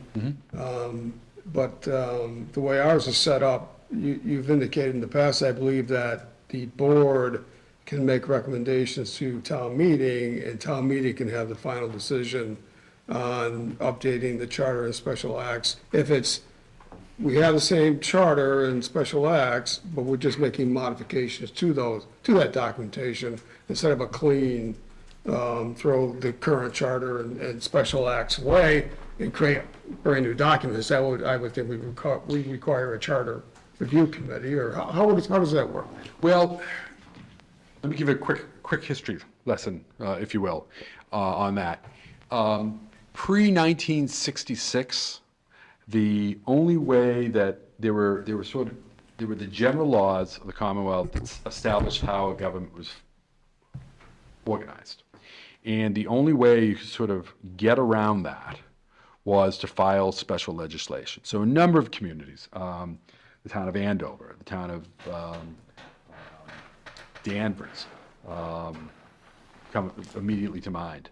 I think the town of Concord. They wrote special acts. In 1966, but that required then you had to go to the legislature, hat in hand, and ask for them to pass something. In 1966, a question was put on the ballot here in the Commonwealth to allow for communities to have home rule. Basically, make their own decisions of how they would be structured and how power or authority was divided. And this was in line with other trends at the time that were happening across the country of home rule. And the voters overwhelmingly supported it. A law was put in place that allows for a community to develop its own charter without going to the legislature. That's the charter commission that you're referring to. It requires a certain number of people to sign on to put it on a ballot question. The ballot question then is put forward, shall there be a charter commission? And if it passes, these are the people who are interested in running for the position of charter commission. They then have, I think it's 14 months to conduct their work, and then they come forward with a recommendation. And then that document, that whole document, is put before the voters. A number of communities did use the home rule provision. The most recent being, I think, North Attleboro. They passed it. That was about 5 years ago. Most other communities, though, even after that passed, filed special legislation. They still went the route. So in 1983, when you did your special act, you could have used the charter commission route. But at the time, in 1983, you made the decision as a town not to do that, but instead to bring this document to, and actually you did it in two separate documents, right? You did the DPW and the town administrator special act. You did the special act route. You now can continue that on by either replacing what you have through a special act. You can say, repeal what you did in 1983 and give us this new document. You can go back to the legislature through vote of the town meeting and have them amend what you have. Or, third option, you could do a whole charter commission. Those are the options that you have before you to make those changes. There's some other things you could do. There are provisions now in state law that you could, for instance, and I would need to look at this a little bit more carefully for you, but the appointment of some of your currently elected positions, like treasurer collector, clerk, assessor, and so on, there's some changes in law that people can do that through just a local vote, as opposed to going through the legislature or doing a whole charter. But I need to sort of do a little bit more work on that if that's the direction that you want to take. But so you have 3 different options, I would say. Okay, thank you. Yes. One of the first recommendations that was made was to have the Board of Selectmen focus more on strategic issues and less on a ministerial position. I like the fact that was up to the top, because we live in a time when the changes affect the town, all the trends that are going on, demographic trends, economic trends, and we have a very strong town administrator in terms of the ability to communicate well and execute well. So I think our time is much better spent looking out. What are the trends that are going to affect us long run? Because there's a truism in corporate and government policy, corporate and government world, which is, it may look like a crisis, but it's only the end of an illusion. Many of the crises we have that comes in front of this board could have been prevented through long-term strategic planning. But instead, it looks like the iceberg is right in front of us, but we should have known a year, 2 years in advance that iceberg was going to be there. We don't. It just shows up and we got to react. And typically, we react, we don't have the data and the thoughtfulness to make a really informed decision because of the time constraints and the resource constraints. So I just want to emphasize from where I sit the importance of us focusing more on longer-term issues and less on the day-to-day stuff. Because there's always, we can always, if we don't like what the town administrator is doing, we can deal with it. But it doesn't have to be in a public session where it gets, contentious and counterproductive.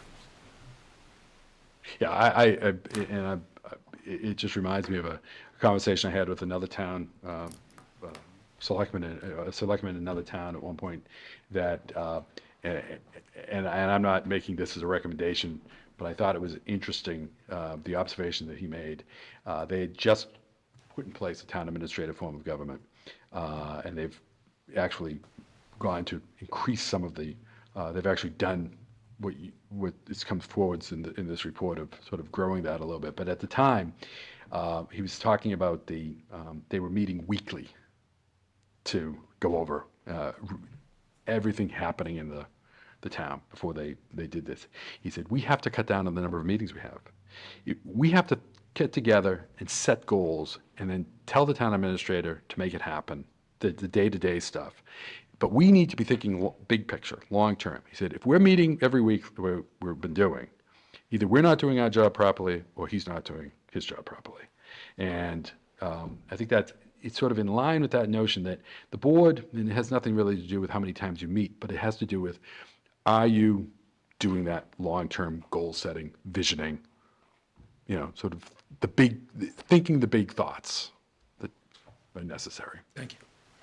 And just briefly, Madam Chair, is the other part of that is policy, which is really the most important responsibility we have as a Board of Selectmen, is to set policy. Right. You set the policy, the town administrator works to that policy, and the day-to-day procedures are developed based on the policy that we set. Right. So everything that is done the day-to-day is by policy. Right. So when you have you have problems come up and individuals have issues, you go to the policy. What does the policy say that the Board of Selectmen has approved? Right. And you work day-to-day based on that.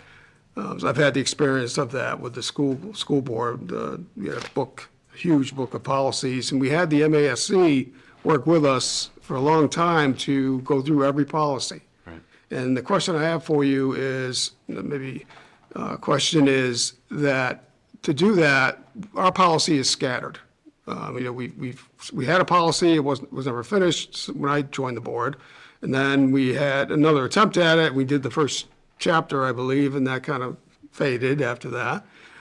So is there an organization or an organization like yourself, not saying, No, that's right. of course, that can work with the Board of Selectmen? There's something in the state that there's an organization that can work with us and help us develop a policy handbook that it works in other communities and based on state law, of course, first.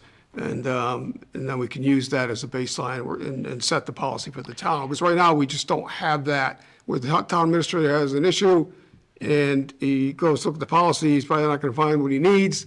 And then the problem gets bigger, comes to the board, and we don't have a policy handbook to look at and figure out how to solve this problem because we don't have a policy on it. Right. So we're just kind of like my fellow select board member Howard is indicating, we're reactive Right. mostly here. Yeah, I think that, I'm not sure whether the Selectmen's Association might have done some work on that area. Certainly,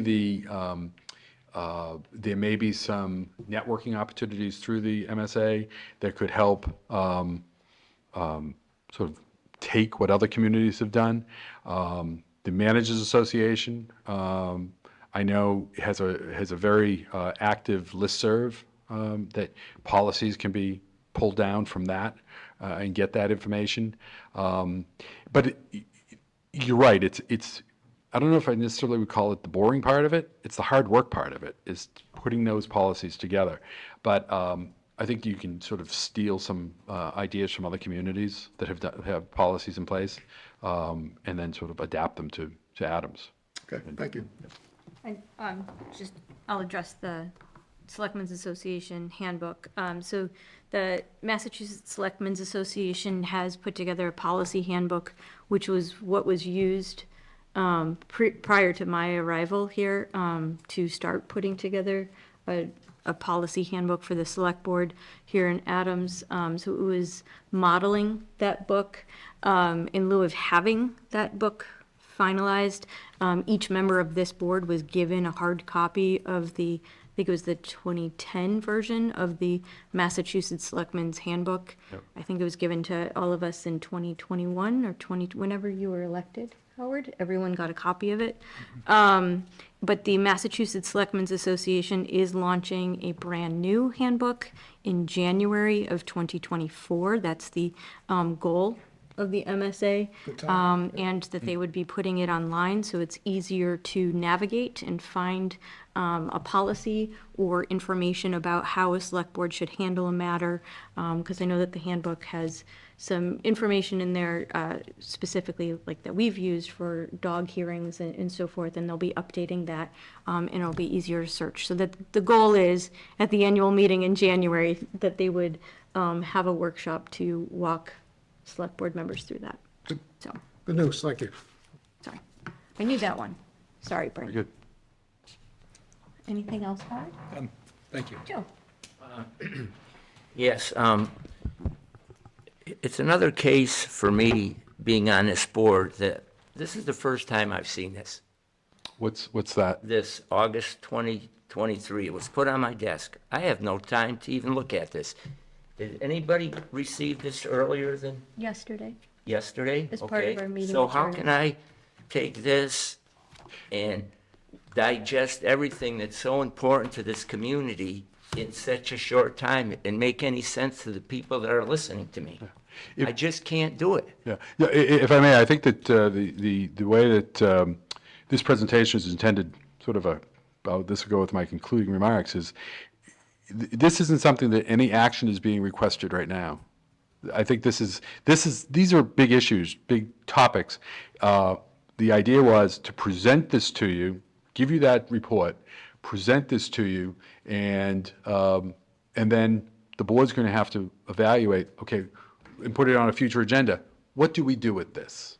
And how do we utilize this? So I understand your point, Joe, but it's not, no one's asking you right now to do anything with this, Well, other than take it home, read it, and Well, I can guarantee that when this comes up and this is handed to us as this and the recommendation, and we vote on it, each and every one of them recommendations that was set forth will be voted on affirmatively. I truly feel that. A point of order that we all can speak for ourselves, and Okay, you're making a statement that the way the vote's going to go, and that's. Yeah, we okay, all I need to- apologize for That's okay. that. We just all need to work together. I apologize for that, Okay. John. Joe, continue. Okay? I look out at two people that are really going to be affected by this if it goes through, And we've had meetings where we gave gloating reports of how Paula and Kelly were doing, gloating reports. They're doing a good job, they're great. And now, all of a sudden, their jobs are in jeopardy if we vote for that. Massachusetts General Laws, Chapter 41 prohibits that. Okay? They remain in office. Okay, they remain in office, okay? That I wanted to know. Bernie, clarify? Yeah, and if I could, if I could, and I will criticize myself on this, because in making this presentation, the opinion of the committee is that there aren't deficiencies with the performance of the incumbents in this position. The deficiency is looking forward as to what happens down the road when these people choose to leave, and you aren't able to fill these key roles, and there isn't the succession planning that could take place if you were to make these modifications. So I wish I had said that, because nothing here is intended to say that any of these people that have served the town so well are not doing their job. The issue is, again, this isn't a snapshot in time. You have to look forward, and you have to say, okay, what are we going to do when they leave, which they will leave at some point in time. Or get voted out, because they're elected. Right, but Okay. but if they get voted out, which could be just as, it could be perhaps more dangerous, right? If they get voted out and that someone gets voted in that isn't trained and can do the job effectively, Right. then there can be very serious ramifications to the town. Yep. Okay? And I think Joe brings a very good point, that the three individuals that are in those positions, the board supports 100%. They do a very good job, and there's no reason to act quickly and making those decisions. It's based on, like you say, when retirement comes or they decide to leave, or then we can discuss those options. Okay. Which is why, again, and it's that recognition that has moved most of the communities in the Commonwealth to make that change. And the same takes place, the same process takes place that we just described, that the incumbents remain in place and everything continues, but then moving forward, there's a process in place to fill those positions to ensure that there is continuity there. And another thing too, I started going to the meetings, and, you know, I was there, but I could almost see the trend, the way it was going, and I thought to myself, when this report comes out, I'm going to see if what I thought comes about, and it did. And I'm not going to mention what that was. But one thing too that Howard and John brought up about policy and visioning, long-term vision, we have a vision for this town, but you get people that come to this town that are private owners and they own property, and our vision is to get a vibrant downtown. Our vision is to do this. We don't know what the economy is going to end up during different times. We don't know the people that we're really bringing in. They want to buy it. We can't stop it if it's privately owned. So we have been getting people that come in and they still haven't done anything that we need to make a vibrant community. And so what happens is people are coming and going because either people don't have good business sense. And so for me to look into a vision, I have a vision that I can dream of, but it's not a vision I can make. It's just not a vision I can make. So to look at long-term trends in a world we live in now is, I think, impossible, because things are everly changing, as you said. And I wish I could get a vision that we could walk down this path and make this town the envy of the state.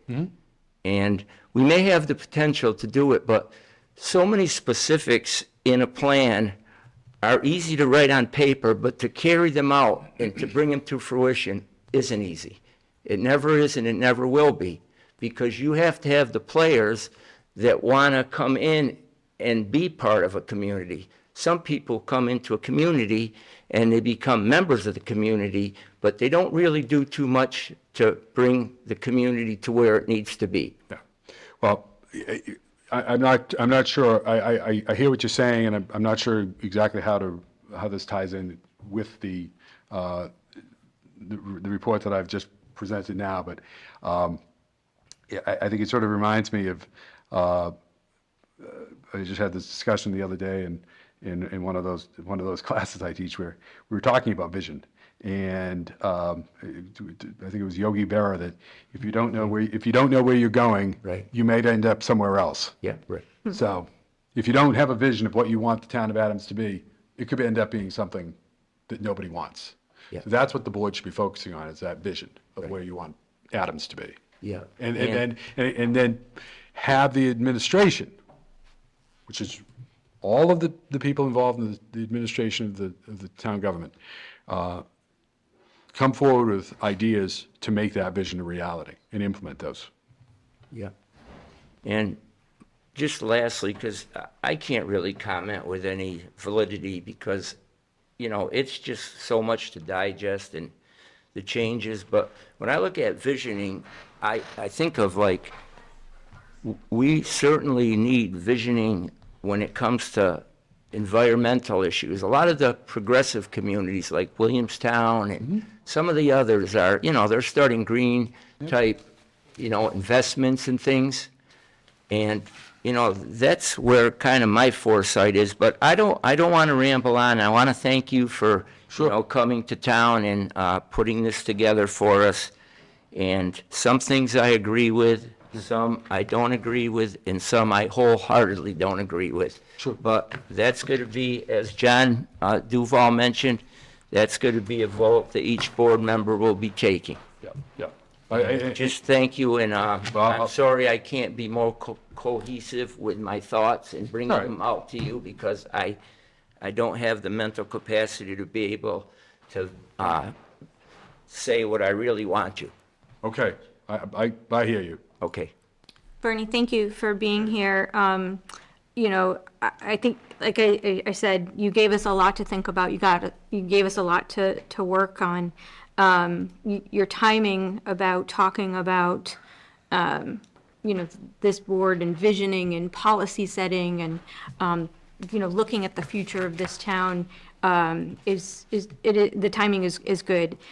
We just had a presentation 2 weeks ago from a local business owner who talked a lot about succession planning, talked a lot about visioning for their organization. They're one of the largest employers here in town.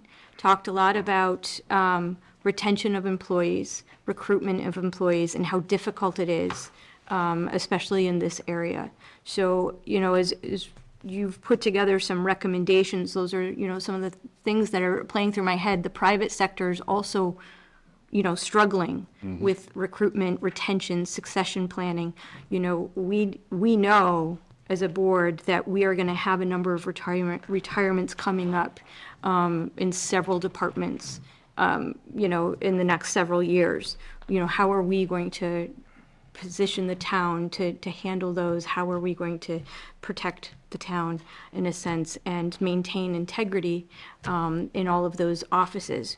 So, I know that there's recommendations here from the committee with regard to the elected versus appointed positions.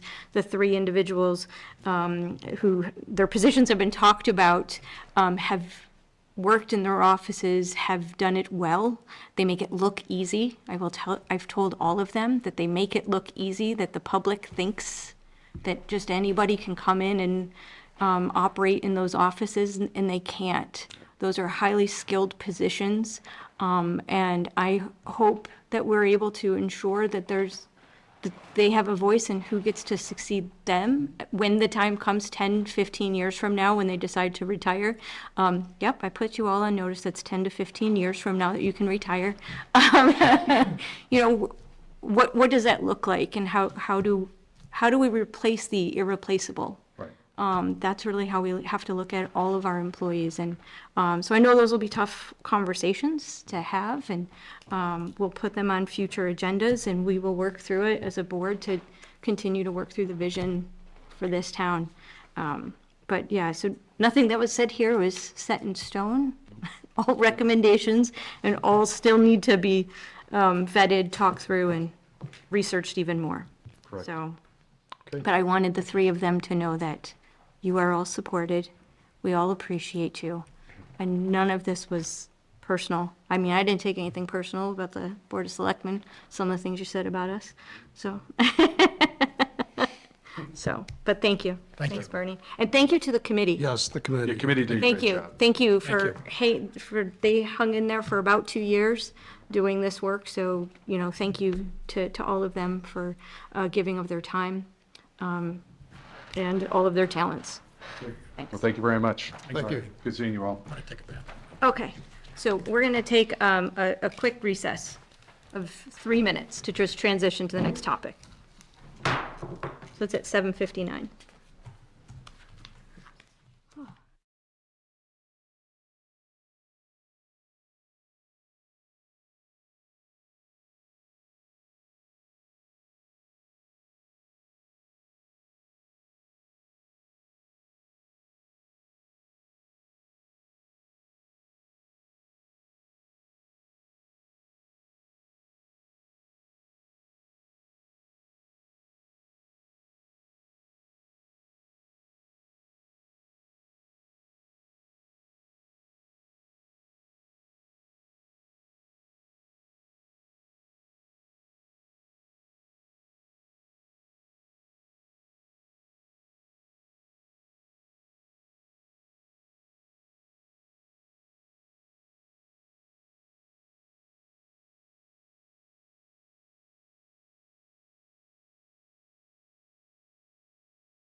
We're at 8:04, we'll go back in session, and we'll move on to new business licensing.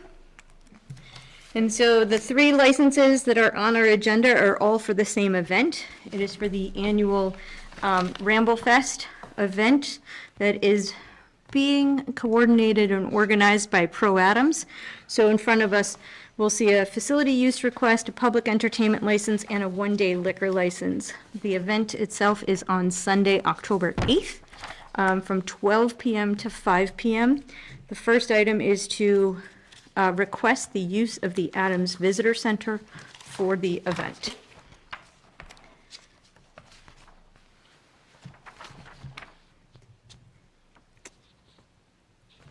And although the event is from 12 to 5, they are asking for the space from 10 a.m. until 6 p.m. That helps with setup and cleanup.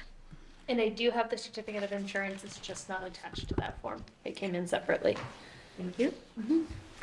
I'll make a motion to approve a facility use request for the Adams Visitor Center for Ramble Fest for Sunday, October 8th, from 10 o'clock to 5 p.m., To 6 p.m. 10 a.m. to 6 p.m. To Pro Adams. Okay, I have a motion by Howard. Do I have a second? Second? Second by John. Any discussion? Hearing none, all in favor? Aye. Aye. Anyone opposed? Okay, that is unanimous. Next item is the public entertainment license. So the annual Ramble Fest event does include live music. They are required to apply for a public entertainment license for the lineup of bands. And the music is 12 to 5. Sorry. I'll make a motion to approve a public entertainment license at the Visitor Center parking lot for Ramble Fest for Sunday, October 8th, from 12 p.m. to 5 p.m. Okay. I have a motion by Howard. Do I have a second? Second? Second by John. Any discussion? Hearing none, all in favor? Aye. Anyone opposed? Okay, that is unanimous. And that brings us to the one-day liquor license for Ramble Fest, and the applicant is David Nicholas of Bounty Fair. I'll make a motion to approve a one-day liquor license to serve at the Adams Visitor Center parking lot for Ramble Fest, September 8th, from 12 p.m. to 5 p.m. That is for Bounty Fair, David Nicholas. I'm going to ask you to restate the date as October 8th. October 8th. Okay. So I have a What did I say? September. Oh, Okay. because that's my birthday. So, It was Freudian. that's okay. So I have a motion by Howard. Do I have a second? Second? A second by John. Any discussion? Hearing none. All in favor? Aye. Anyone opposed? That is unanimous. Thank you very much. So we will move on to subcommittee and liaison reports. John? BRPC was president or chair, I'm now vice chair, and I'm also the alternate from Adams. The planning board member is the actual designee. But we have a meeting tomorrow evening at, I believe it's 6, but it's tomorrow evening, for the BRPC. Okay. Thank you, John. Howard? Me? Joe? Yes, I just have one subcommittee report. Today, I attended the Historical Commission's meeting at 4 o'clock, and there's a lot of concern with the board members about the impending winter and the condition of the Quaker Meeting House. They stated that they felt it's been too long of a time since we've tried to get a study. It's been over a year. It hasn't been brought to in front of them. And their thought is to look elsewhere for someone to bring forth the design that's needed for it. And if we lose the Quaker Meeting House, we've lost a big part of our history, a big part. So that's what I got from there, and there was other issues of concern, but that one came to the forefront. All right, thank you. I did want to make sure that the board was aware that BRPC has their annual meeting on Thursday, October 5th at 4 PM. It's at Berkshire Hills Country Club. It is also a joint meeting with the Berkshire County Selectmen's Association. The keynote speaker is Director of Rural Affairs, Ann Goby. So if you are able to attend, please let Bree know, and she can go ahead and register you. That communication came out from BRPC and Berkshire County Selectmen's Association, but Bree has offered to register anybody who would like to attend. All right, announcements and good of the order. Underneath announcements here, we do have a ribbon cutting ceremony at the trail, 10 Pleasant Street, that is formerly known as Topia Inn. So this ribbon cutting ceremony will take place next Thursday, September 28th at 3 PM. The public is welcome to attend, and for board members, if you could let Bree know if you'll be able to attend, that would be great. And I believe that there was another ribbon cutting request that came in. Please remind me who it was. Stapleview Realty. Steepleview Realty is moving across the street on Park Street.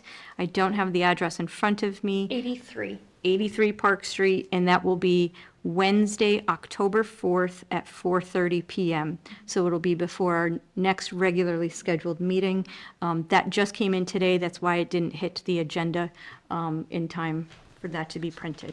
But we do encourage the public to attend that. And we encourage any business that is out there to let us know of an opening or ribbon cutting. We don't necessarily always see it on social media or in the paper or wherever you may advertise, so please call Town Hall and request a ribbon cutting. That's how they happen. So we would love to come and celebrate with you. Other announcements, John? Just a question. I got another input from a citizen in regards to Harding Ave, starting at the bottom near Angelino's, heading up. You get to the top, there's a direct 90-degree angle that runs into the residential area. And individuals, I've been told individuals, as other places in the community, driving very fast around that corner. For the traffic commission, who do we talk to get something on their agenda? Do they have a contact or go through? Lisa Shaffrick in the police department. Thank you. She's the administrative assistant assigned to that board. Okay, thank you. And the chair is Chief Kelly. The police chief does not have to be the chair. He just happens to be it's probably the most apropos person. Okay, all right. That's all I have. Thank you. Okay, Howard? Just to remind everybody that Ramble Fest this year will be held on October 8th and at the Visitor Center, and followed by a hike on the following day up Mount Greylock. So mark your calendars. Great. Thanks, Howard. Joe? Yeah, I have a few things, and I don't like having to make all things that are derogatory, but I think they're very important that we address them. First thing, I know that, Christine, you were at the Adams Drury game, and I saw you the football game. Yep. Who's it? Drury, yeah? Yeah, and it's a shame to see that there's no bleachers on the side where there were so many people that are just standing and just walking around, and you can't see the ball game because the football players follow the team. If there's a big play, they all run down to where the line of scrimmage is. So you're standing there and you can't even see a play, and I just think, and it's closer to the food stand where people are trying to make money for the benefit of the show, so, I mean, the school, so it just seems to me that, I don't know, I know it's tough to get the bleachers over there, but I really think there should be some bleachers there, because you saw the number of people standing, correct? I did. Okay. All right, another thing too is, I've brought this up before, but it's getting to the point of dangerous, and it's going to cost us a lot of money if this comes to fruition. Going up East Hoosick Street, just as you get where the retaining wall is on the right-hand side, but on the left side, there's a long wall that goes right down to the Miller Brook, and it's undercut, completely undercut. It's being held up by a ledge, and the face of the concrete that is coming down is completely, just like the little wall, it's all just chewed away, and it's gonna constantly, and we talk about, I think we started to do a good job on it, looking at things and doing them before, reactive, as Vice Chair Rosenberg said. We react. So foresight, I just want to bring that up. I've brought it up a number of times. I don't think anybody looked at it, so I want to bring it up before something happens. Another thing that I've brought up before, and it does bother me because it's so obvious. You come down Center Street, and the signs before you get to the intersection to go toward Pittsfield or continue straight, they're completely covered with trees. So when a person's coming down and they're not familiar with the area, they don't have a chance to view what lane they should be in to where they want to go. And they're draped right over. You can't see them. I brought that up before. Should that be a traffic commission? I don't know. I think it should be the town going with a chainsaw and cutting some branches. It's quite obvious. If you want to, bring it to the traffic commission, please do so. But something that obvious, I don't think should be taken to the traffic commission when it's so obvious. And it's very obvious. So if you would like to bring it to the traffic commission, please do, okay? You can do that. Thank you. And another thing I asked last week was, has the school paid for any work that's done in their administrative building now? And I was told somebody will get back to me. No one has. And I found out that we did pay some money to school to go into a private place and pay money to get something taken care of. So I don't think that's right. So the answer Okay? that I got for you, and I've been remiss in getting back to you Okay. because of a variety of other things. Yeah, right. But it wasn't. Can you please let him answer? He's answering your I question, asked Joe. Erica Snyder Yeah, with the school district. She's the business administrator. yeah. And I was told that part of the deal with the landlord was that they paid for electricity, electrical installation. As you may know, the space was vacant. It was unfinished. It is a normal commercial lease, in my opinion. I am not a member of the school committee. I have no jurisdiction over the school district at all. I asked her a question, so I'm just relaying the information Okay. so everybody can hear it. They paid for the electrical installation of the building, but yet they did not pay for the HVAC installation of the building. Based on my understanding of commercial leases, that's normal. If a property out here is is unfinished, then a landlord is going to speak with a tenant and say, what can you pay to finish, and what am I going to pay to finish? What negotiations happen between the school district and landlord, I can't answer for you. And if you need more information, Joe, you might want to reach out to either the school committee member or the superintendent directly.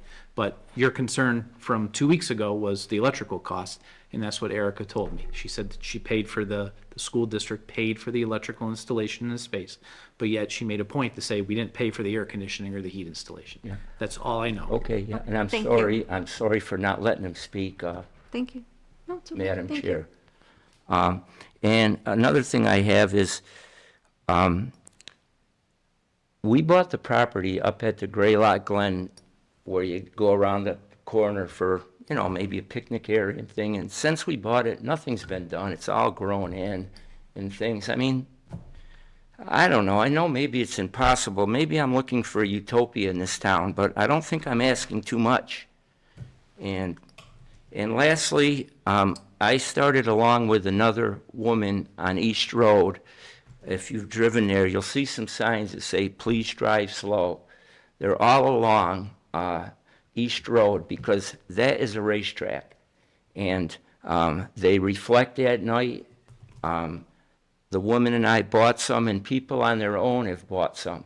So it's standard, so people see the same sign because, I don't know, I've lived there my whole life, and it's just, I don't know, I may be getting sentimental, but it's just not right for people to drive because now with GPS units, trailer trucks are going over because they see a shortcut. And That's all I have, and I'm sorry I rambled on, but things that I think should be done that aren't all that hard aren't done. So that's all I have, Madam Chair. Okay, thank you. So our next regular scheduled meeting is Wednesday, October 4th at 6 PM. And then after that, our other regular scheduled meeting in October would be October 18th. One of those two meetings will be our tax classification hearing. And I'm hopeful that we can have a workshop prior to that meeting. What I need from the board is if you are not able to attend either the October 4th or the October 18th meeting, if you could just connect with Bree soon, that would be great, because we do need to make sure that we have a quorum in order to go forward with the tax classification hearing. So for scheduling purposes, if you could just let her know, that would be great. And you don't have to do it right now, just in the next day or two, that would be helpful. And if there is no other business to come before us, I would entertain a motion to adjourn. So moved. All right, I have a. Second. Thank you. All in favor? Aye. Aye. All right, we are adjourned at 8:20 PM. Thank you very much.